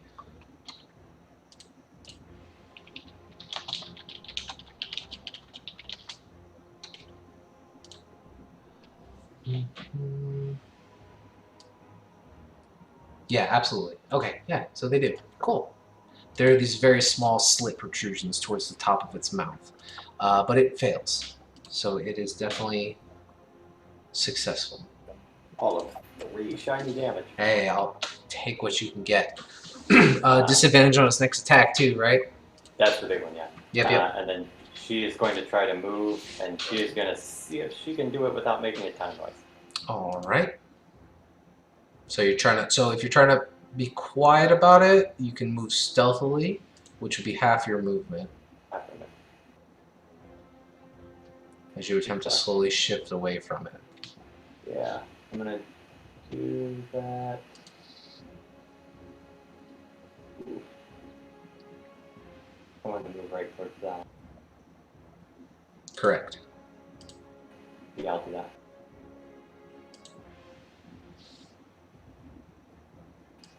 Cool, I'm there. Do you need a stealth check or anything? Yeah, just roll me a stealth check. Straight roll. I'm back. Welcome back. What I miss? You are inspired quite well. Oh, So let's see. Nope, not ninja. He's slowed, and oh man, he's got vibrant pink fairy fire. He also has fairy fire on him, so attacks have advantage. Okay, noted. wait, did you have fairy fire on him before I attacked? No, Oh, because he's after you in the initiative. Ellis, you now see this. The purple worm is like brightly illuminated. What are you doing? I think I'll stand back and admire the magic that's going on. I'm just like, oh wow, that's man, they're really having at it. And then I'll fly in. Definitely, go for it. 25 feet. Yep. Hit the shit out of it.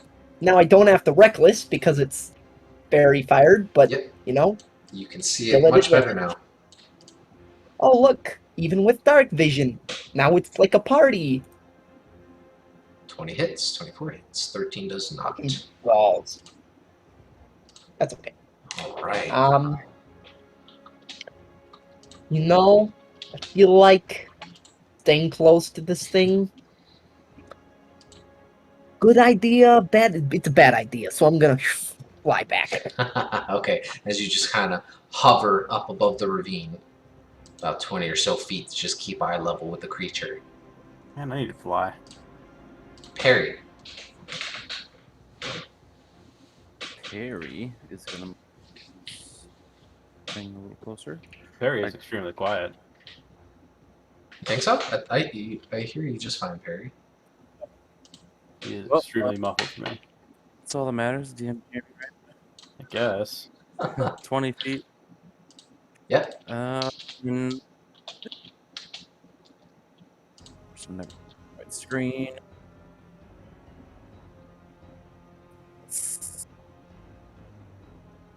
23. Yes, definitely hits. Nice.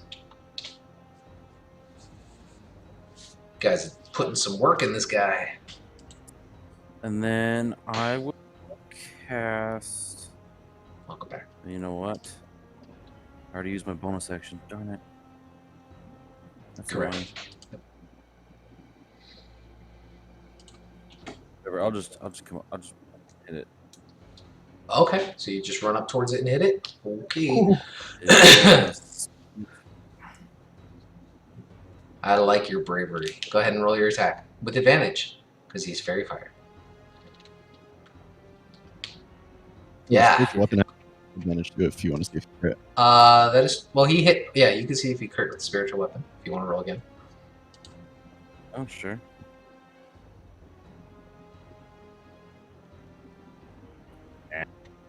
Okay, so 26 definitely hits for 5 bludgeoning. Very nice. Yeah, you guys are very, very carefully whittling away at this guy. It's awesome. Anything else? If he's got Go advantage, ahead. doesn't the spiritual weapon get another chance? Yeah, he did it. Yeah, but a little bit back. Good to Oh, go. never mind. Okay. Tell him you are up. Okay. Um, Go hug it. you know, why not? No. Yeah. So I'm just going to Mind Sliver it again. You know, I like those debuffs. Okay. Another intelligence saving throw with Bane. I don't think it'll ever succeed this. Good. It will not. Another -2 to its next saving throw. Yeah, you got it. And Hey, 9 the 9 damage. psychic is impressive though. Yeah. I mean, it's 2d6, which is a really good roll for 9. Yeah, that's a point. It's a good point. Good damage. Mm. Okay. What else you doing? You know, it sounds fun to try. It's not gonna work. You know, wait, is Perry is he like on the ledge, or does he have like 5 feet to move? You're not sure. Okay, then I'll do nothing if I'm not sure. Yeah, that'll be the end of my turn then. Okay. Yeah, it's dimly lit in the chamber, and even though the fairy fire is illuminating a little 5-foot radius around, it's kind of hard to, especially without dark vision. Well, you have the goggles on, right? Yeah. He's got a little bit of space. Yeah, I'll just leave it. It's fine. So brings us to the creature, who, feeling you rush up next to him, Perry, it's going to turn and attempt to bite down onto you. So it's just going to make a single bite attack on you. It does have Yeah. disadvantage. And minus a d4. Yeah, yeah. A lot of things going for it. So that does not hit. Jesus. So the -2s for the save, but it was at disadvantage, and d4. Yeah, it does not hit. But it will attempt to make a wisdom save to try to shrug off the slow. Yeah, you really are. It's alright. What's your DC? 16. Nah, it fails. So it's still slow. Oh my gosh. It's I don't think it's ever going to succeed. But Galarian, That- go. It's a good thing. Well, yeah, sure.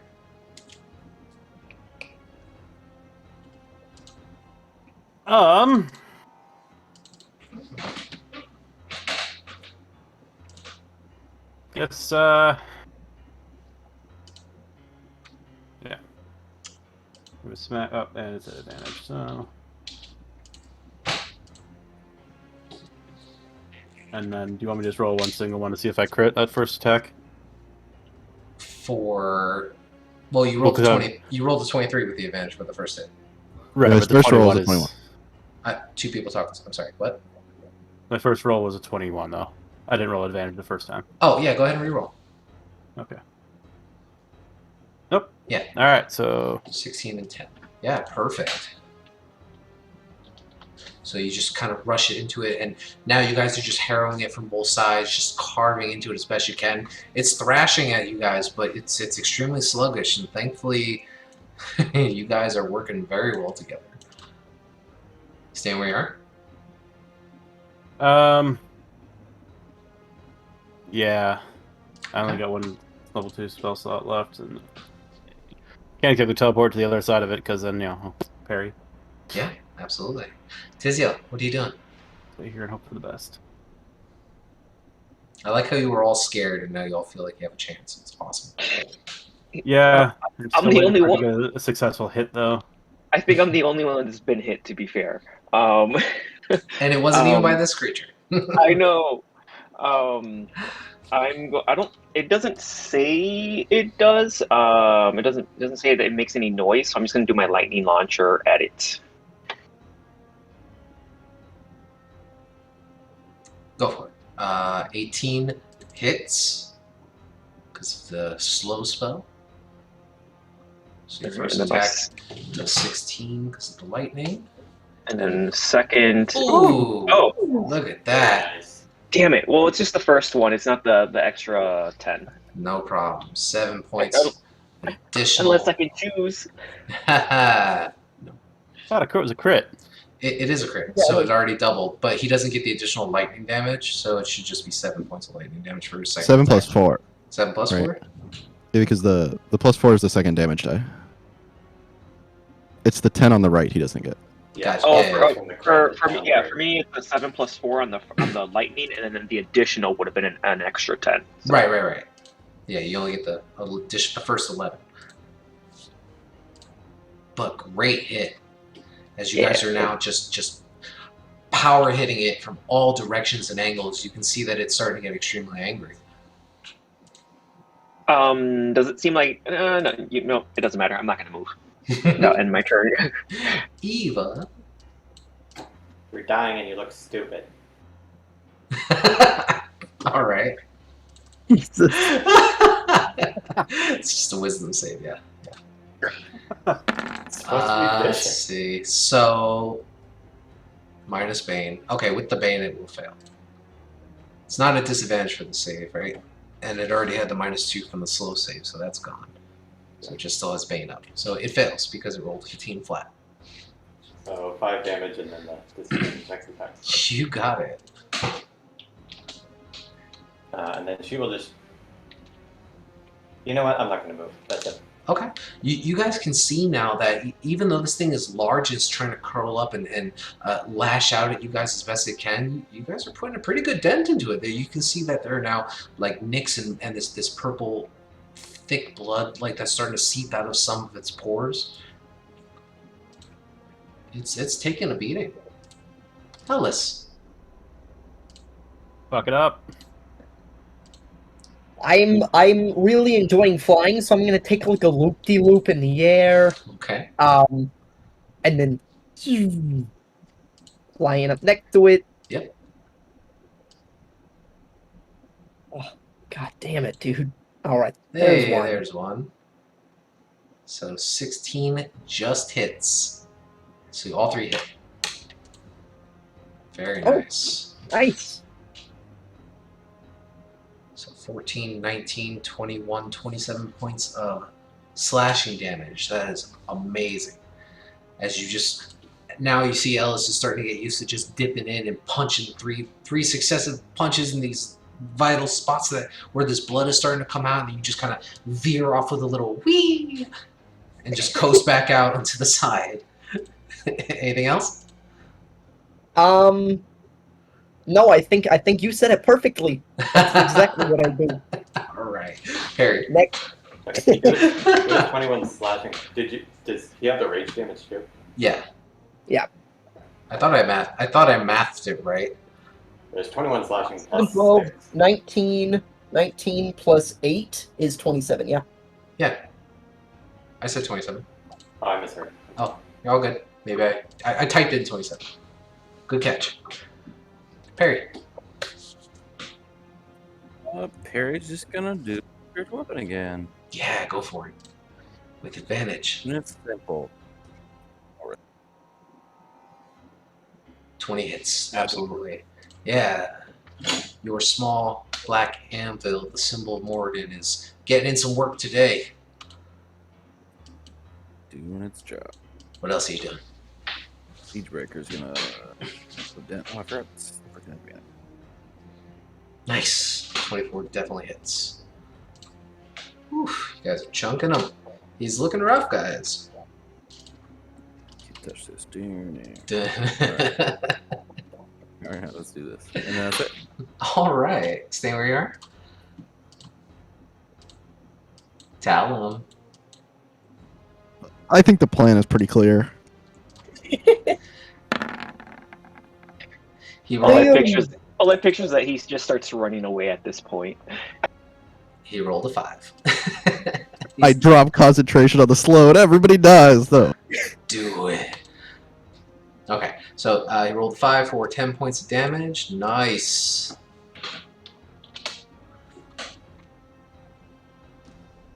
And the d4 is a -3. Oh, you're going up and up, man. It went from 1 to 2 to 3 now. On his next save, which he gets a wonderful -3 on top of his -1.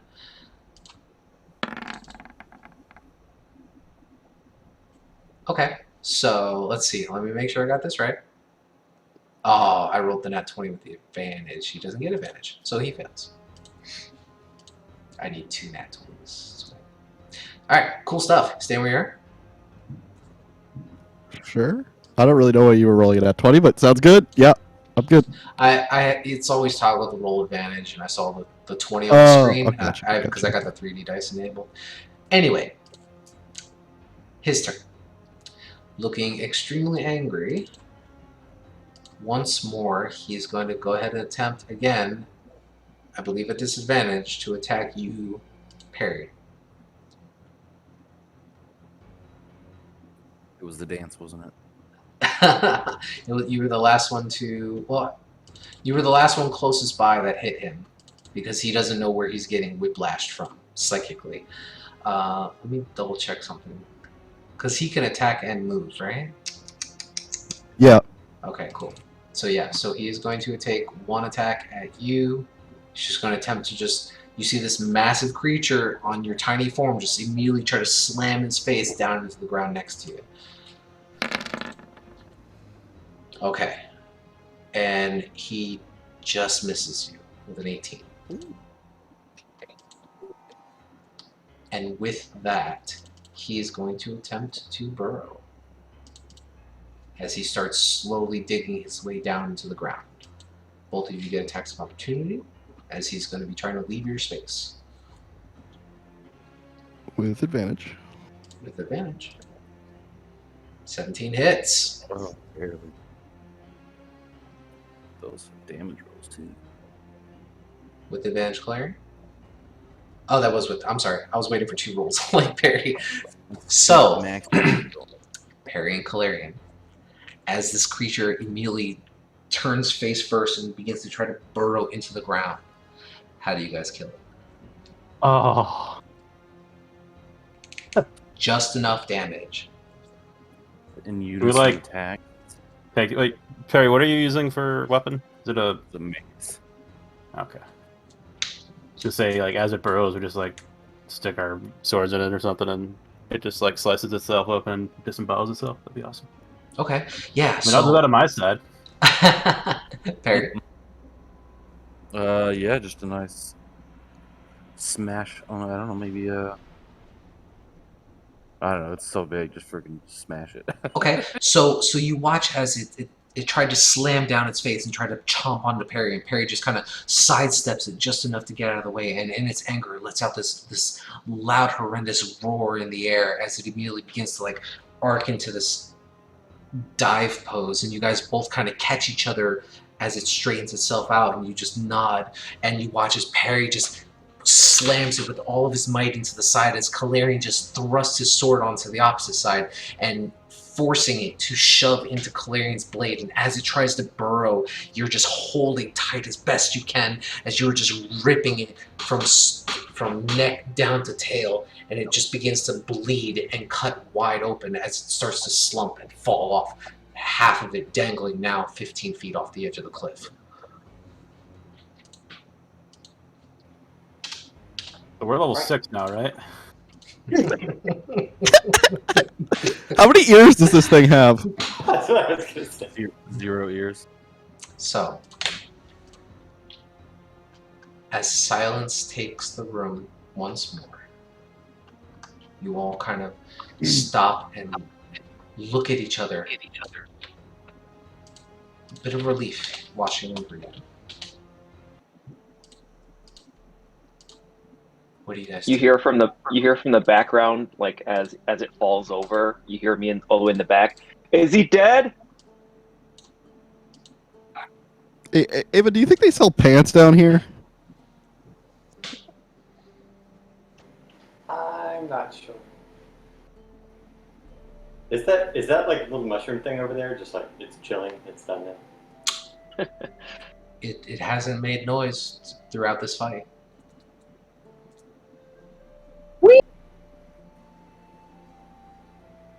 So as soon as Ellis flies over and is like within 5 feet of the ground, I'm gonna drop concentration.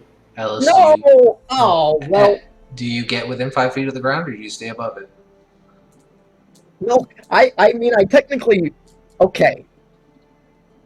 Part of me would want to do like that Peter Pan thing where he Yeah. Just Or does he, like like, an arcing eyes behind- dive up. well like the arms behind the head like swimming through the air. Okay, yeah. Yeah, I guess I'll get within 5 feet of the ground doing that, trying to show off, Okay, and then yeah. I drop to the floor. Yeah, and you just start skidding and sliding, and just you kind of scratch up your tuxedo suit a little bit as you brush along the dirt and green moss, and you stand up, and you don't see this, but the rest of you see now. There's this like very very faint like luminescent green streak that runs from like the back of his neck down towards his buttocks. You talking about the worm? No, Ellis, because he's wearing a tuxedo suit still, Oh. so it looks like he has a green poop stain down the center of his back. Yeah. Nice. But it looks cool. Or at least you thought the fall looked cool, Ellis. I'm gonna rush over and I'm gonna smear my right arm on one of the wounds to try and get purple blood on my suit. Okay. I need you to make... No, I'm just kidding. Yeah, it's easy enough to do. You kind of run your arm across the side of it, and it almost looks completely like gored open. It wasn't filleted in half, but a large chunk of this monstrosity is now just like almost butterflied, and you're able to easily just kind of like smear some of that purple blood across your arm. Looks nice. Nice work, Calarian. I'll give you this one this time. We didn't get any kobolds. They don't come much bigger. Well, where there's one kobold, there's usually 1,000. Let's go ear hunting. I think we Well- could probably go for a rest. Well, to be fair, we can probably they were just freshly eaten. Like we can probably just still get them out of the Yeah, that's what I was So saying. you want to Oh, cut those open the the worm, monsters. to cut open the bullets, to cut open... Yeah, it's not like they're digested. We go We're gonna hunting cut for the him up for his kobolds ears either inside way. the worm. So, couple things. So, for one, you do see that remnants of these two metallic-looking, these heavily armored-looking creatures. While they've been chewed and mashed up, they are kind of like they were kind of ejected out of the stomach of this creature and have now kind of like tumbled down into the ravine a bit. And where this creature had popped out, you see that there is now this long tunnel about 10 feet in diameter right in the middle of this ravine that kind of leads down at a weird angle.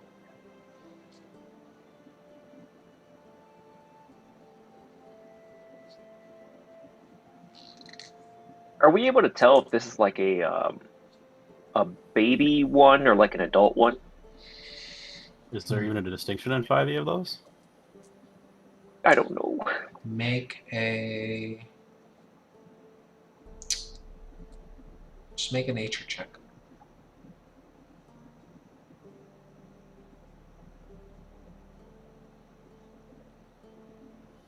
I clicked it. Nothing's there. It Okay. is. It's been lagging. This thing is huge. And I mean, honestly, even in stories you may have heard on the wind regarding such kinds of crazy ideas and creatures, spined worms that eat whole things alive, you're not entirely sure if this would be considered an adult or an adolescent. Can I surmise it's what made the weird rippling tunnels? Looking closer at its teeth and structure, yeah, you gather that these jagged spines and its large protruding mouth seem to have dug its way over time and created that cavern that you guys traversed. So this might be the reason why they didn't bother mining here.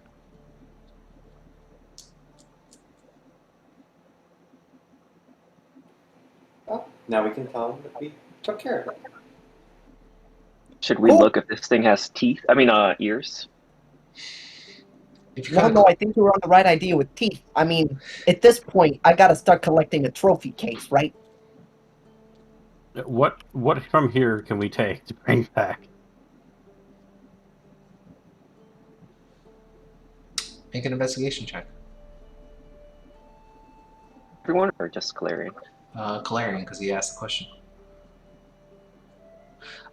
So I mean, if you take some time, I mean, you do see that the bullets were, you know, kind of torn open, and you do see the freshly consumed, however, extremely charred and now sopping wet in saliva. Hey, Alice, you want to get a little more dirty? But you, It's not, as long as it's not like super dangerous. Oh no, it's To crawling crawl inside these inside- dead things to cut off ears. It's getting you just more dirty. If you want me to crawl inside the worm, to crawl inside the rock frogs, just to cut out ears of kobolds, I'm gonna have to heavily decline, mister. I mean, it'll add more color to your tuxedo. Still add Look- more to your wallet. Yeah, my color is supposed to be creative. It's not supposed to be just like a large splotch of brown. That would look boring. Well, think of it like tie. It's all different color blood. It's just like tie dye.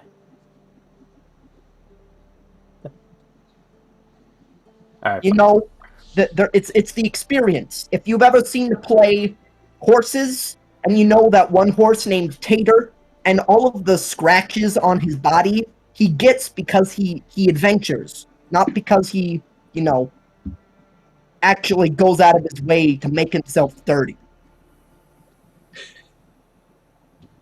What if you removed your suit? Could I use Well, my you little? guys all right with me just going in there naked? I'm not gonna look. Just in the corner, I'll be casting Unseen Servant yeah, while they're fighting over this. Okay. All right, your unseen servant has appeared. What do you make him do? Go get the ears. Okay. Sure. Within, Ellis does not care about getting the kobold ear. yeah. Oh, he's not So. I mean, it might not work, but he's trying. Well, I mean, yeah, that's the thing, right? So you do you give him any tools to help with this? Yeah, I'll give him a short sword or something from the bag holder. Okay, because I think he can. How much weight can he hold? He has a strength of 2. That's So you 10 hand, pounds. yeah, so you hand him a dagger, and you kind of just send him off on his way. And you guys watch now as this dagger just begins slowly floating in the direction of this purple worm. Within the next hour or so, just make a medicine check for me. Just roll d20. Medicine or D20? Just roll d20, because your unseen servant doesn't really have stats. Oof. Yeah. So it takes almost the better part of the full hour, but you guys kind of sit there and talk amongst yourselves. You can take a short rest if you'd like. Okay, I don't want to metagame too much, but would Ellis go experimenting with the stinger because he doesn't know how valuable purple worm poison is? You never know. Well, you rolled a nat 1 on your nature check earlier, so I would say you're not even sure that it has poison. No, that's true. That's Does true. Volo's book document that at all? Make a straight intelligence check. I never get to roll nature. I have proficiency. Oh, that never get to roll. you know what? Hold up. It's fine. I'm just making Well, fun. no, I'm just trying to determine, because Volo's supposed to give you advantage on checking monsters. Make a nature check with advantage. You're absolutely right. So 20, because it's a +3 to the first one. Right. So, yes, there is a notation in that guide that specifically states to stay the hell away from this creature. That if it doesn't swallow you whole, then you would regret the poison that it could inflict upon you.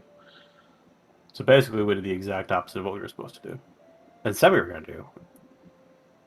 Wait, does that mean could we take some of the poison? That's what builds heroes. Well, Let's bring on Demogorgon. No, Yeah. bring on Demogorgon. I mean, does it say where the poison comes from, or does it? Can we Yeah, summarize with, that? with a bit of reading through the paragraphs, it's not ad nauseum length. It's maybe a page or so that references it. You would gather that the tail does have some kind of poison base to it. You're not entirely sure if it's like a sac or a gland. That it doesn't. Volo doesn't state what generates it. He's not entirely sure.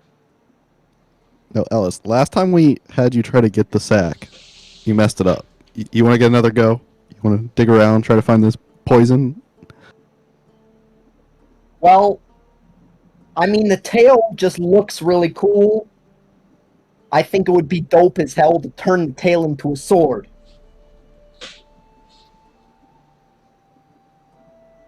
Okay. But yeah, I mean, I can dig around for the poison too. Here, Ellis, one sec, just in case.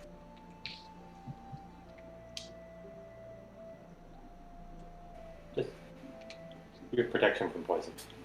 Nice. Oh, I don't need it. Well, now you have a lot of protection from poison.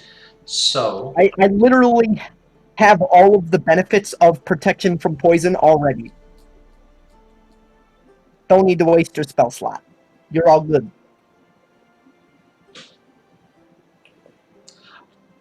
I would say spend it, Eva, because you didn't know what Ellis's belt protects him from. That's true. It's not a spell slot anyway. Right. It's a free spell for him. So Cool. make a strength check, Ellis. Your unseen servant recovers 6 what you think and hope are kobold ears. The ears were on the way in the right direction. So Yeah. cool. So But 6 ears. they actually they start traveling, and before they gets about 10 feet or so from you, the spell kind of ends because it took like the whole hour for him to dig it out. So they just kind of plop onto the floor. I cast Mage Hand and scoop them up. I'm not going to walk over to it. Yep. All right. Excited by the prospect of having a very cool sword that you probably won't use, you reach over towards the base of this purple worm and this long stinger that protrudes out maybe a good 6 feet, and it's at least a foot in diameter, and you just try to grasp onto it as best you can, and as you start to squeeze, you can feel this liquid that slightly stings your fingers. You can feel a little bit of numbness on them, but doesn't bother you at all. And as you just give it this like knee cracking snap, as you kind of brace your knee against the base, you just snap off this like 6 foot long spike. This is so cool. So you have, I would say this thing probably weighs at least 20 pounds, if not more, just because it's about 6 feet long, about a foot diameter, whatever the math is on that. But it is solid bone. Incredible. Well, unless we want to put it in the bag, I can carry it around for a bit and use it as just to poke people with it.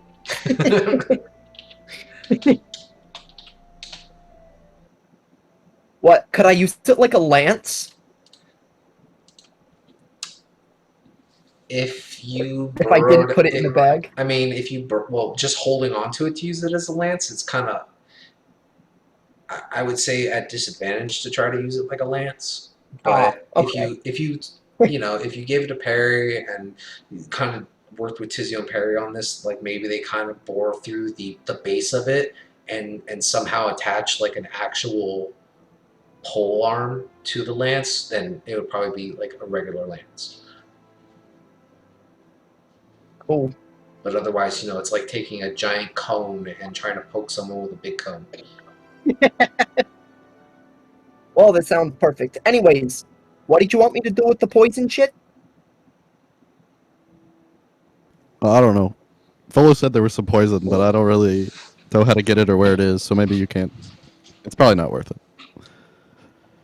I mean, it's a really big creature. It probably has like super powerful poison, right? That's what the book says.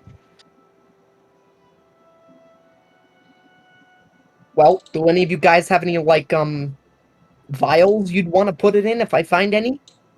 I have lots of vials. Would Ava happen to know from her kind of criminal underground background that purple worm poison is insanely valuable, useful poison? Hmm.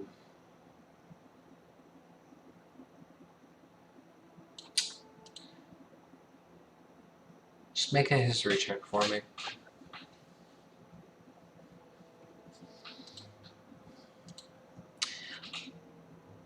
Purple worm in particular, you're not entirely sure of the quantity or quality that it would produce.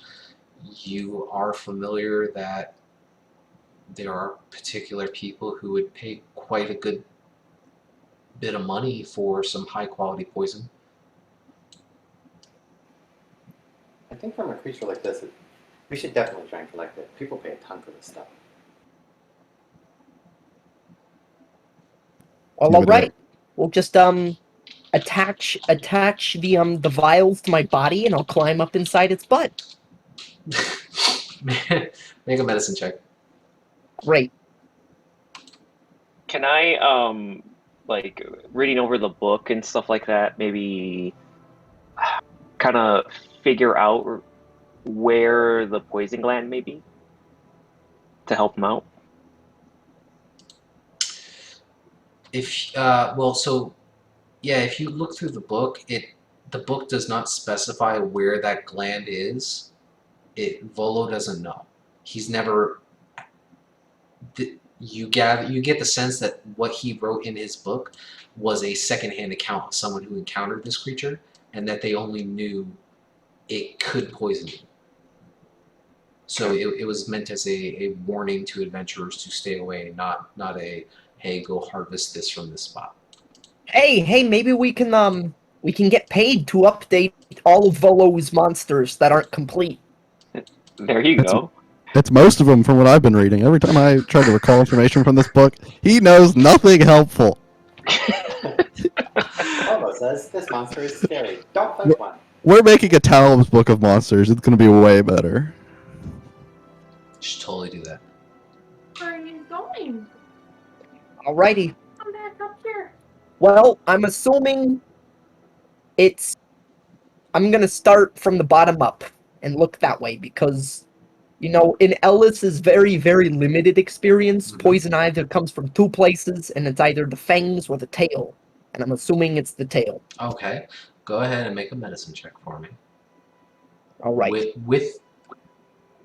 With advantage, because you successfully ripped off the tail in such a way that it's easier to access. Cool. Ooh, Okay. and I'm gonna use what's Eva's inspiration? I It's a D8. Did she give you inspiration? She did earlier. He didn't use it. It lasts 10 minutes. Yeah. So if you want to add this, only you like can. the fight was less than a minute. Oh, that actually you might be right. I'm not sure. Double check for me how long it lasts. No, you're right. It lasts 10 minutes, but I'm thinking the fight. Last Yeah, 10 minutes. I didn't know where towards the hour we were spending here I would have done this. I mean, No, it's fair. I'll give it to you. Cool. It's fine. I was just trying to remember rules, man. It's a lot to remember. Yeah. I How would many say ghosts did we get from that thing? he's about to hear that answer right now, Calarian. I'll shut the fuck up then. I I'm half here, so I didn't know if it was. totally understand. I would say you would probably you reach in and you start prying back this thick, almost leathery but yet like stone-like hide, and thankfully a lot of it's been ripped off and pulled apart already because of the way you snapped the base of the tail off and the way Calarian ripped it open. You do find intact a large, like a black and green looking sack No. of some sort.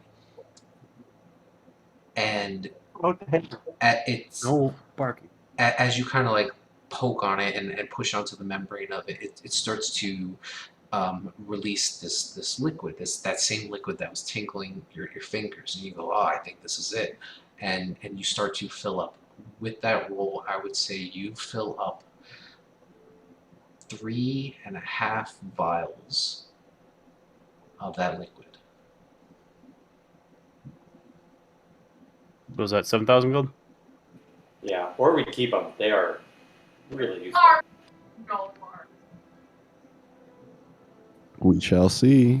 All right. Hey, no, in like super deep parts of the world, they make like drinks out of poison. This is very true. Okay.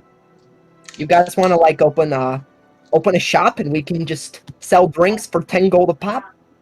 Nope. No? Well. Oh wait, we already have a tavern. What are we doing?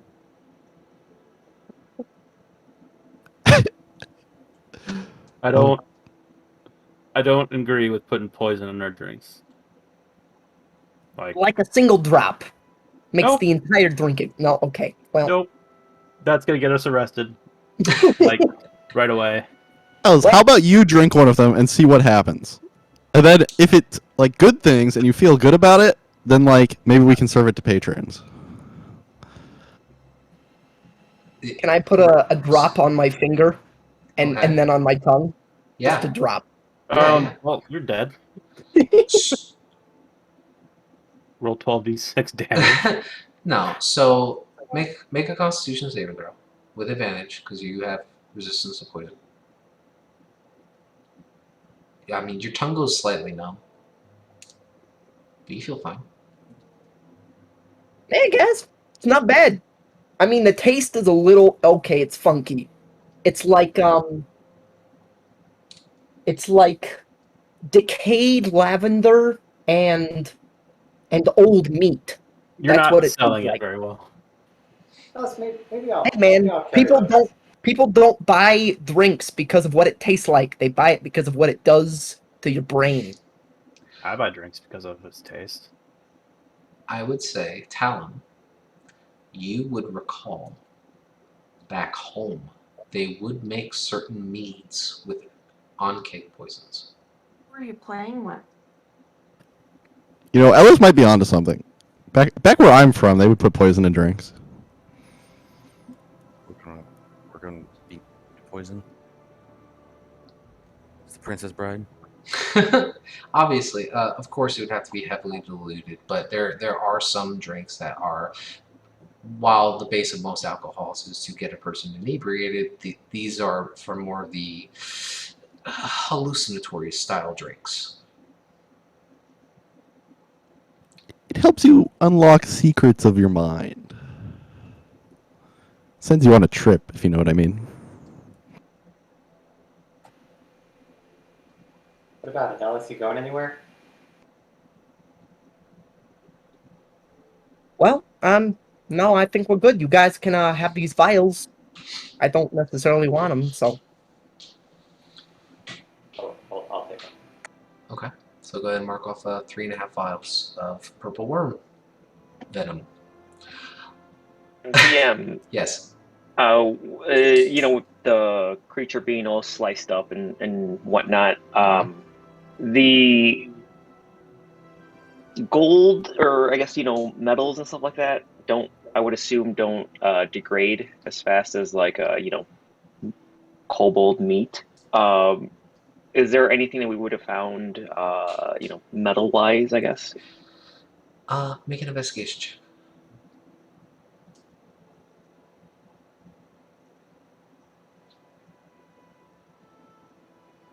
I clicked it, still waiting. Yeah, it's a little laggy.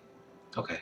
So, kind of looking at the half, or quarter ripped out piece of this creature that was eaten by this purple worm, upon closer physical inspection, it's not metal.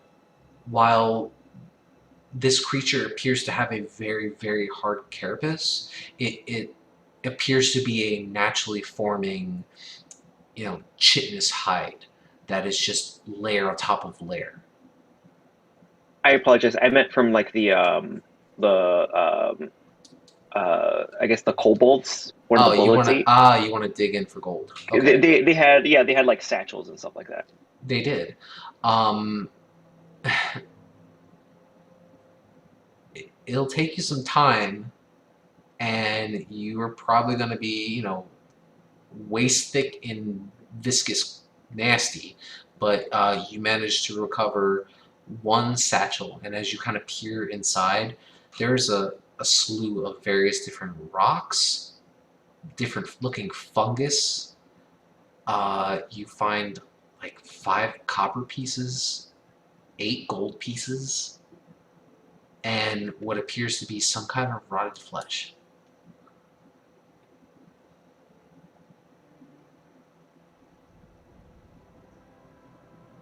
Can I?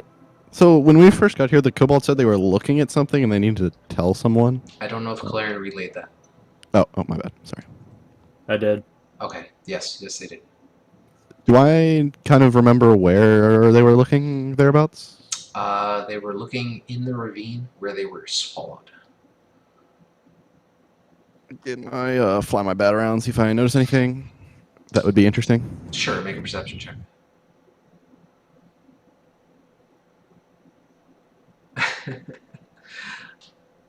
Okay.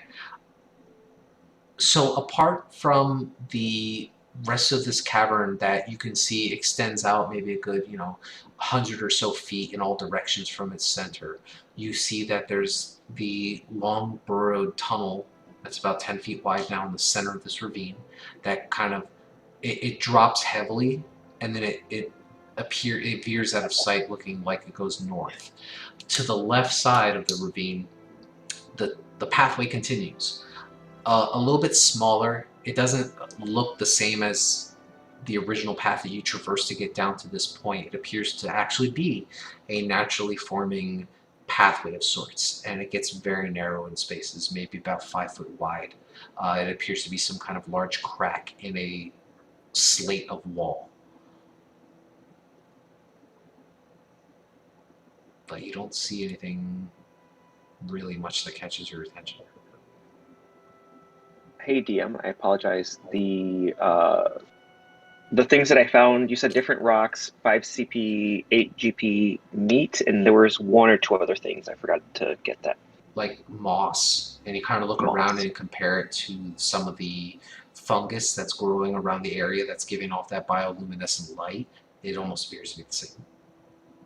So it's like glowing as well. Very, very, like super dim. It's almost like, when you have a glow in the dark object and it just kind of radiates in Dies your out. hand but doesn't do anything. Yeah. Yeah. Throughout after this commotion, did anything else like poke its head up, like kobolds coming to check out the noise or anything?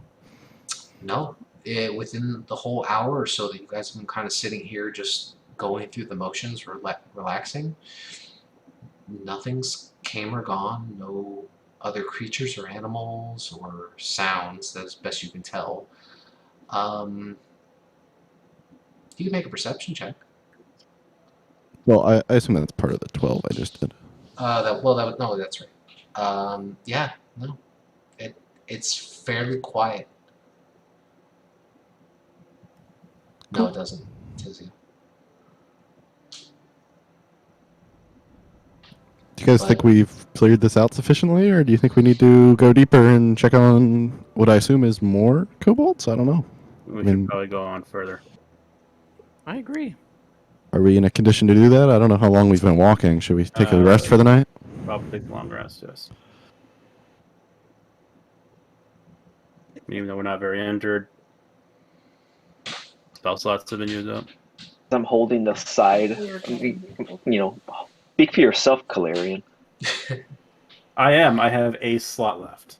Do I have a sense of how long we've been down here? Like, am I tired? I mean, it feels like a taxing experience. You guys have probably been down here for about maybe 5-6 hours tops. You guys want to poke a little deeper, then we can set up? I I mean, we could stop for the night here. Let's Well, keep going. I mean, I'm feeling pretty good. So, whatever you guys want to do. Ava, you can't make me, permanently fly, can you? No, only 10 minutes at a time, but I can do it every day. Cool.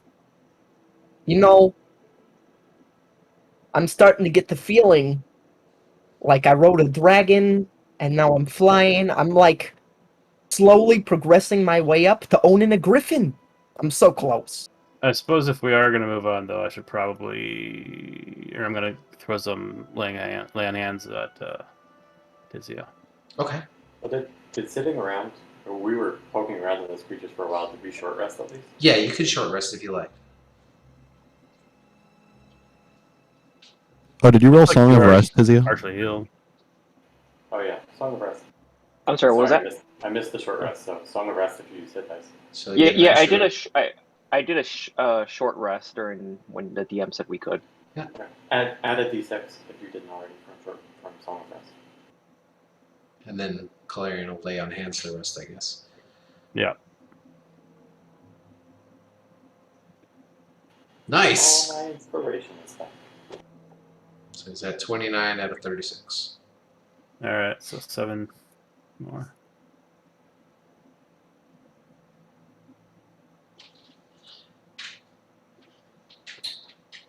Cool. Does Volo's book say anything about worms traveling in packs?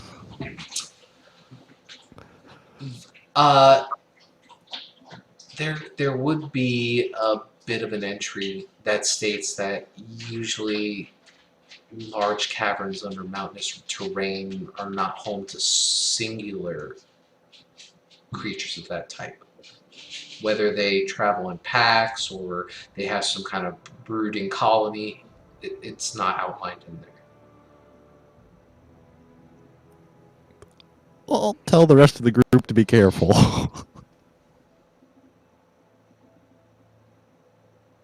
Might not be the only big purple thing.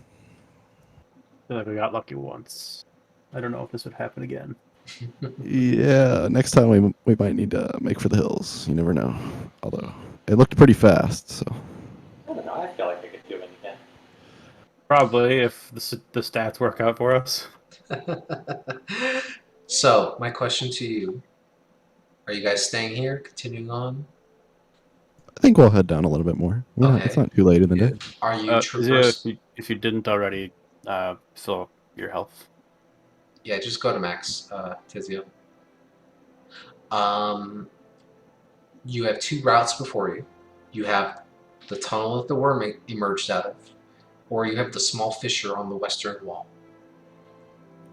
Oh, the worm leaves behind a tunnel? Yeah, So the 10 worm, feet diameter. 10 feet diameter, correct.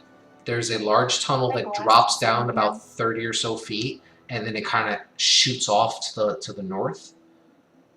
And then there's a fissure on the western wall that's about maybe 5 feet wide, enough to start squeezing your way through, but you don't know what lies beyond it.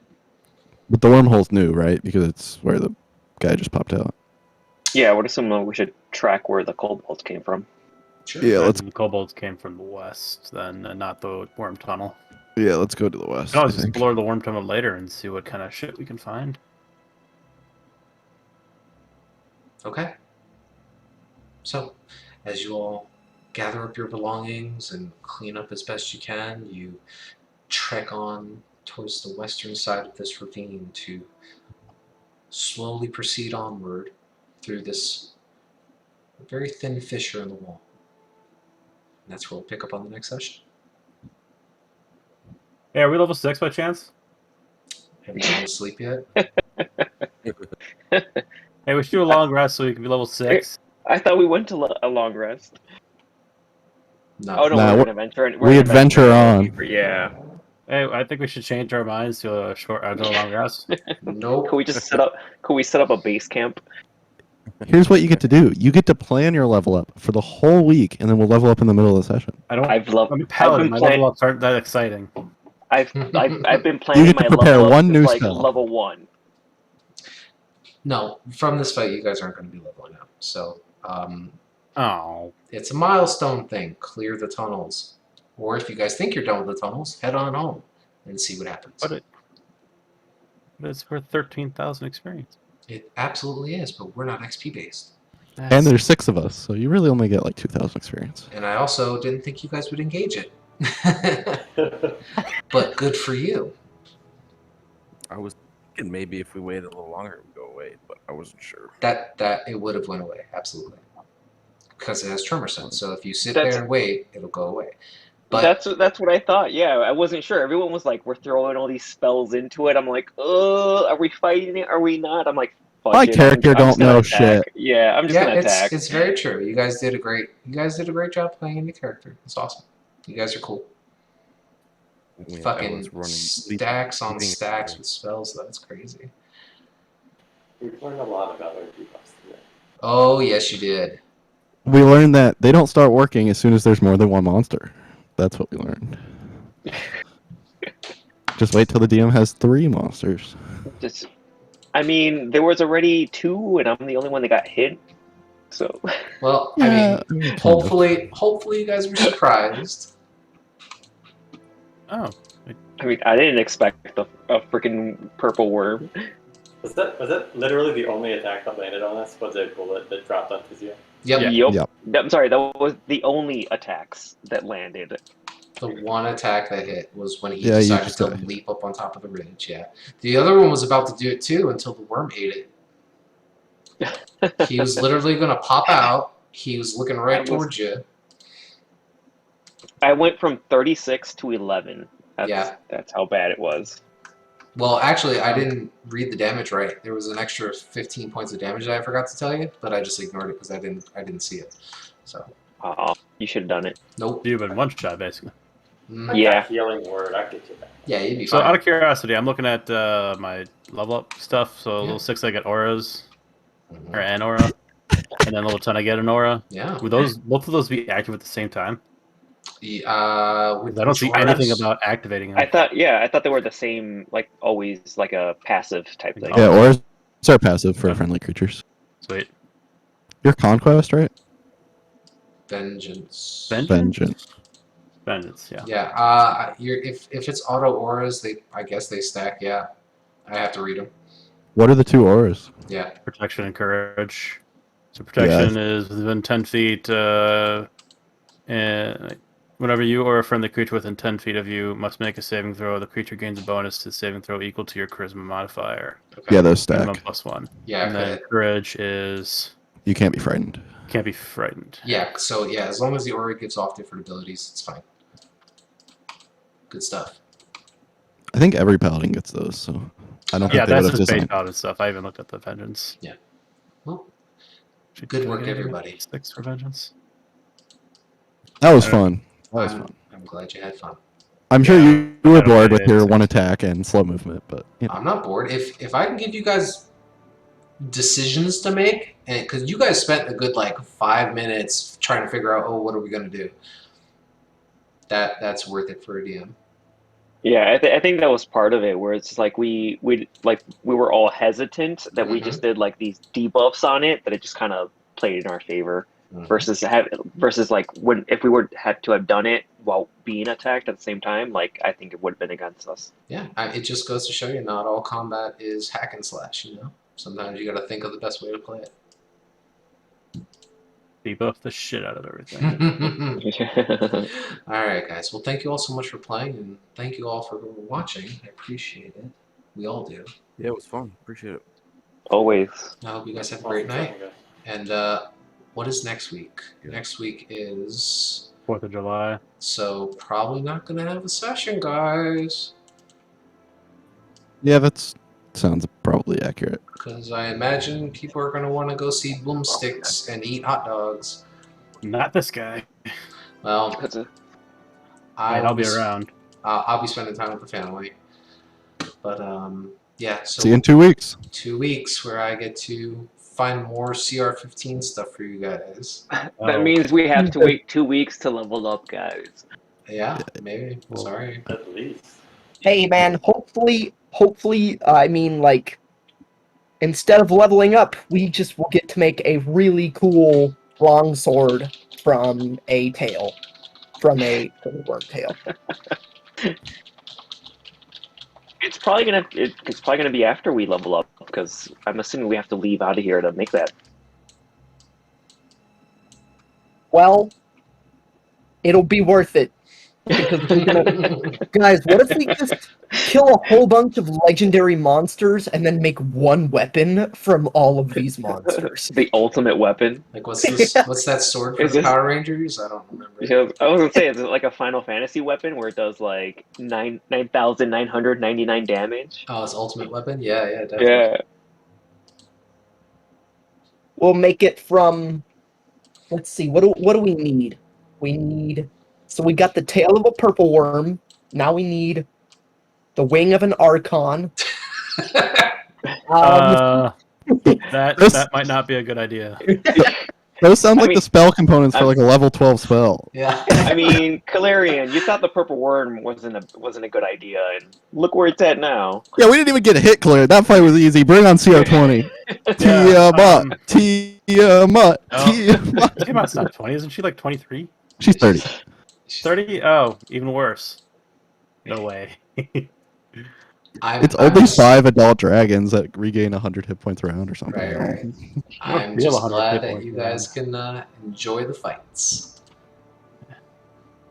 Wow. That was stressful because here's the thing. I did not want to medic because I haven't read through all of the... What is it? The Monsters Guide or whatever? Just Yeah, because I play so much more than I DM, and so until I get to the point where I'm putting my characters against those higher monsters, I'm trying to avoid that part Sure. of the monster manual. And so when we went to break before fighting, I'm like, do I look it up? Do I look it up? No, because Ellis doesn't know shit. He's just gonna do what Ellis does. So Yeah. I don't think I looked up the stats until the third round in, and then I was like, oh, Jesus Christ. That's we're fighting this right now. Well, as long as you guys aren't taking outside knowledge to make decisions in game, I'm fine with it. I was going Just- to ask, how much HP did it have? 200 something. A lot. Look, if it actually hit one of us, everything was going to shit. Yeah. If it hit We any only- of the casters, you're done. We only won because we had action economy. Mhm. Literally nothing else worked. If it had landed that first Look, on Ava, Ellis also 247 just dropped hit out of the points. sky. Look, I'll tell you here right now. So let me look. So if he'd actually landed a bite, let's see. Yeah, Ellis. See, here's the thing. Ellis would have been okay being hit by this guy because he has really good poison resistance and he has rage resistance. But the swallow, the acid damage, Ellis would have died from. Yeah, I would have died in one round if I got hit. Like, I would have been actually full dead. So what were you thinking? Look. It worked. Claire cast. It probably won't it happen worked. again, though. It worked this time. This yeah. Claire cast Bane, which was Jeez. super clutch. Yeah. Spell Four- slow was pretty 40 clutch. Dude, 40 damage. I would have been down just with that 40. Yeah. We needed every single debuff we had. Yeah, Yeah. really did. You guys got super lucky, and I don't think only person who's safe and getting swallowed is Ellis. Well, no, it's This a is- deck, so maybe Eva. This is why monsters have legendary resistances, Yeah. by the way. It would not have spent the whole time slowed, and we would have been died immediately. Well, and also, I mean, you picked a spell that it just does terrible on.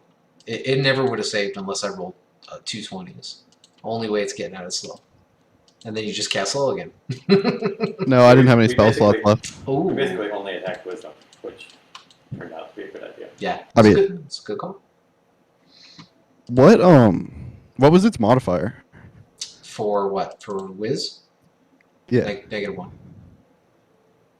Oh, so yeah, it couldn't have saved a 16 then with Bane and Not with Bane. the other thing Nope. and Mind's Liver. Nope. Wow, that was nasty. Yeah. You guys hit it where it hurts, which is fine. It's perfectly fine. That's how you can capitalize when being a lower level.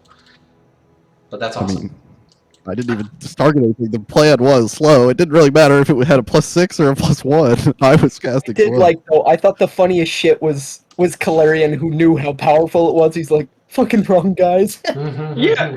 That was the thing, because he's like, run, but then he stayed there, so I'm just like, so are we going? Are we not? Like, that was one of my deciding factors. Well, I was afraid that I would run and none of you would, or we'd run and get caught and we'd have to be fighting anything anyways. Oh, Running is literally the worst choice against the thing. Yeah. It's super fast and it detects you running.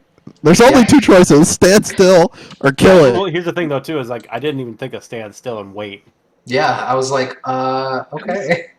I that was thought, yeah. I thought I was being descriptive enough about how it's trying to feel for you, but yeah.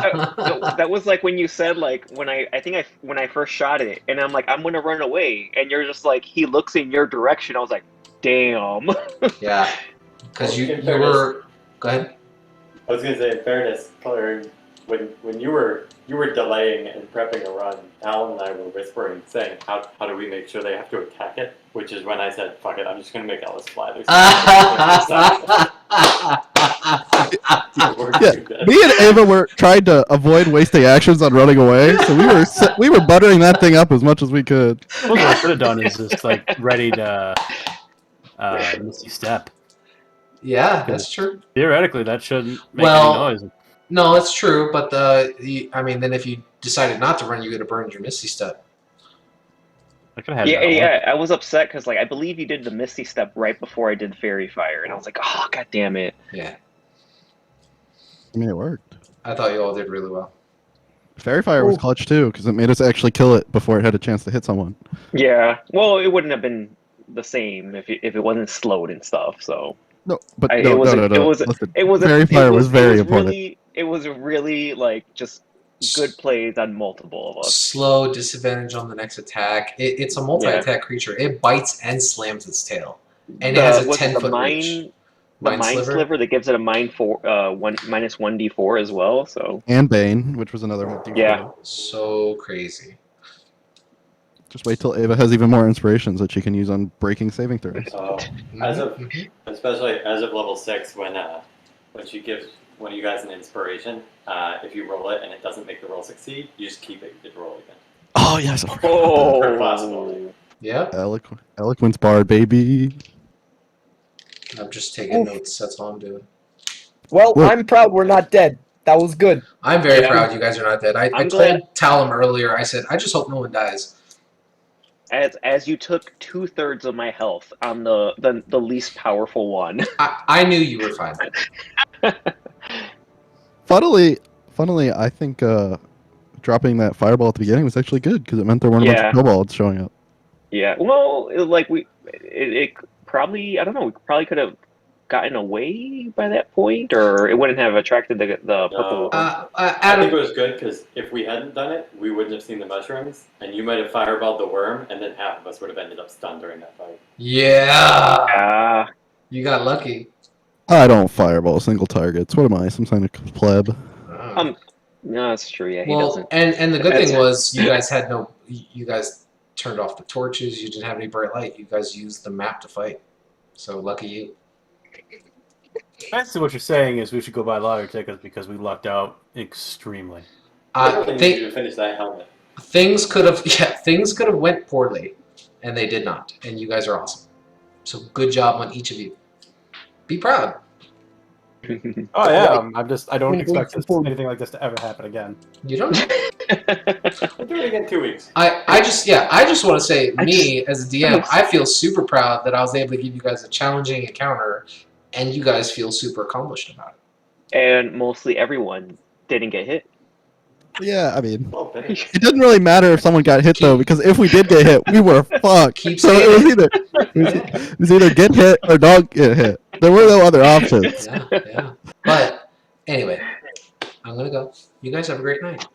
Yeah, have a good night, Yeah. everyone. Yep. Thanks all. Thank you all, and enjoy your 4th. If I don't hear from you. Thanks, you as well.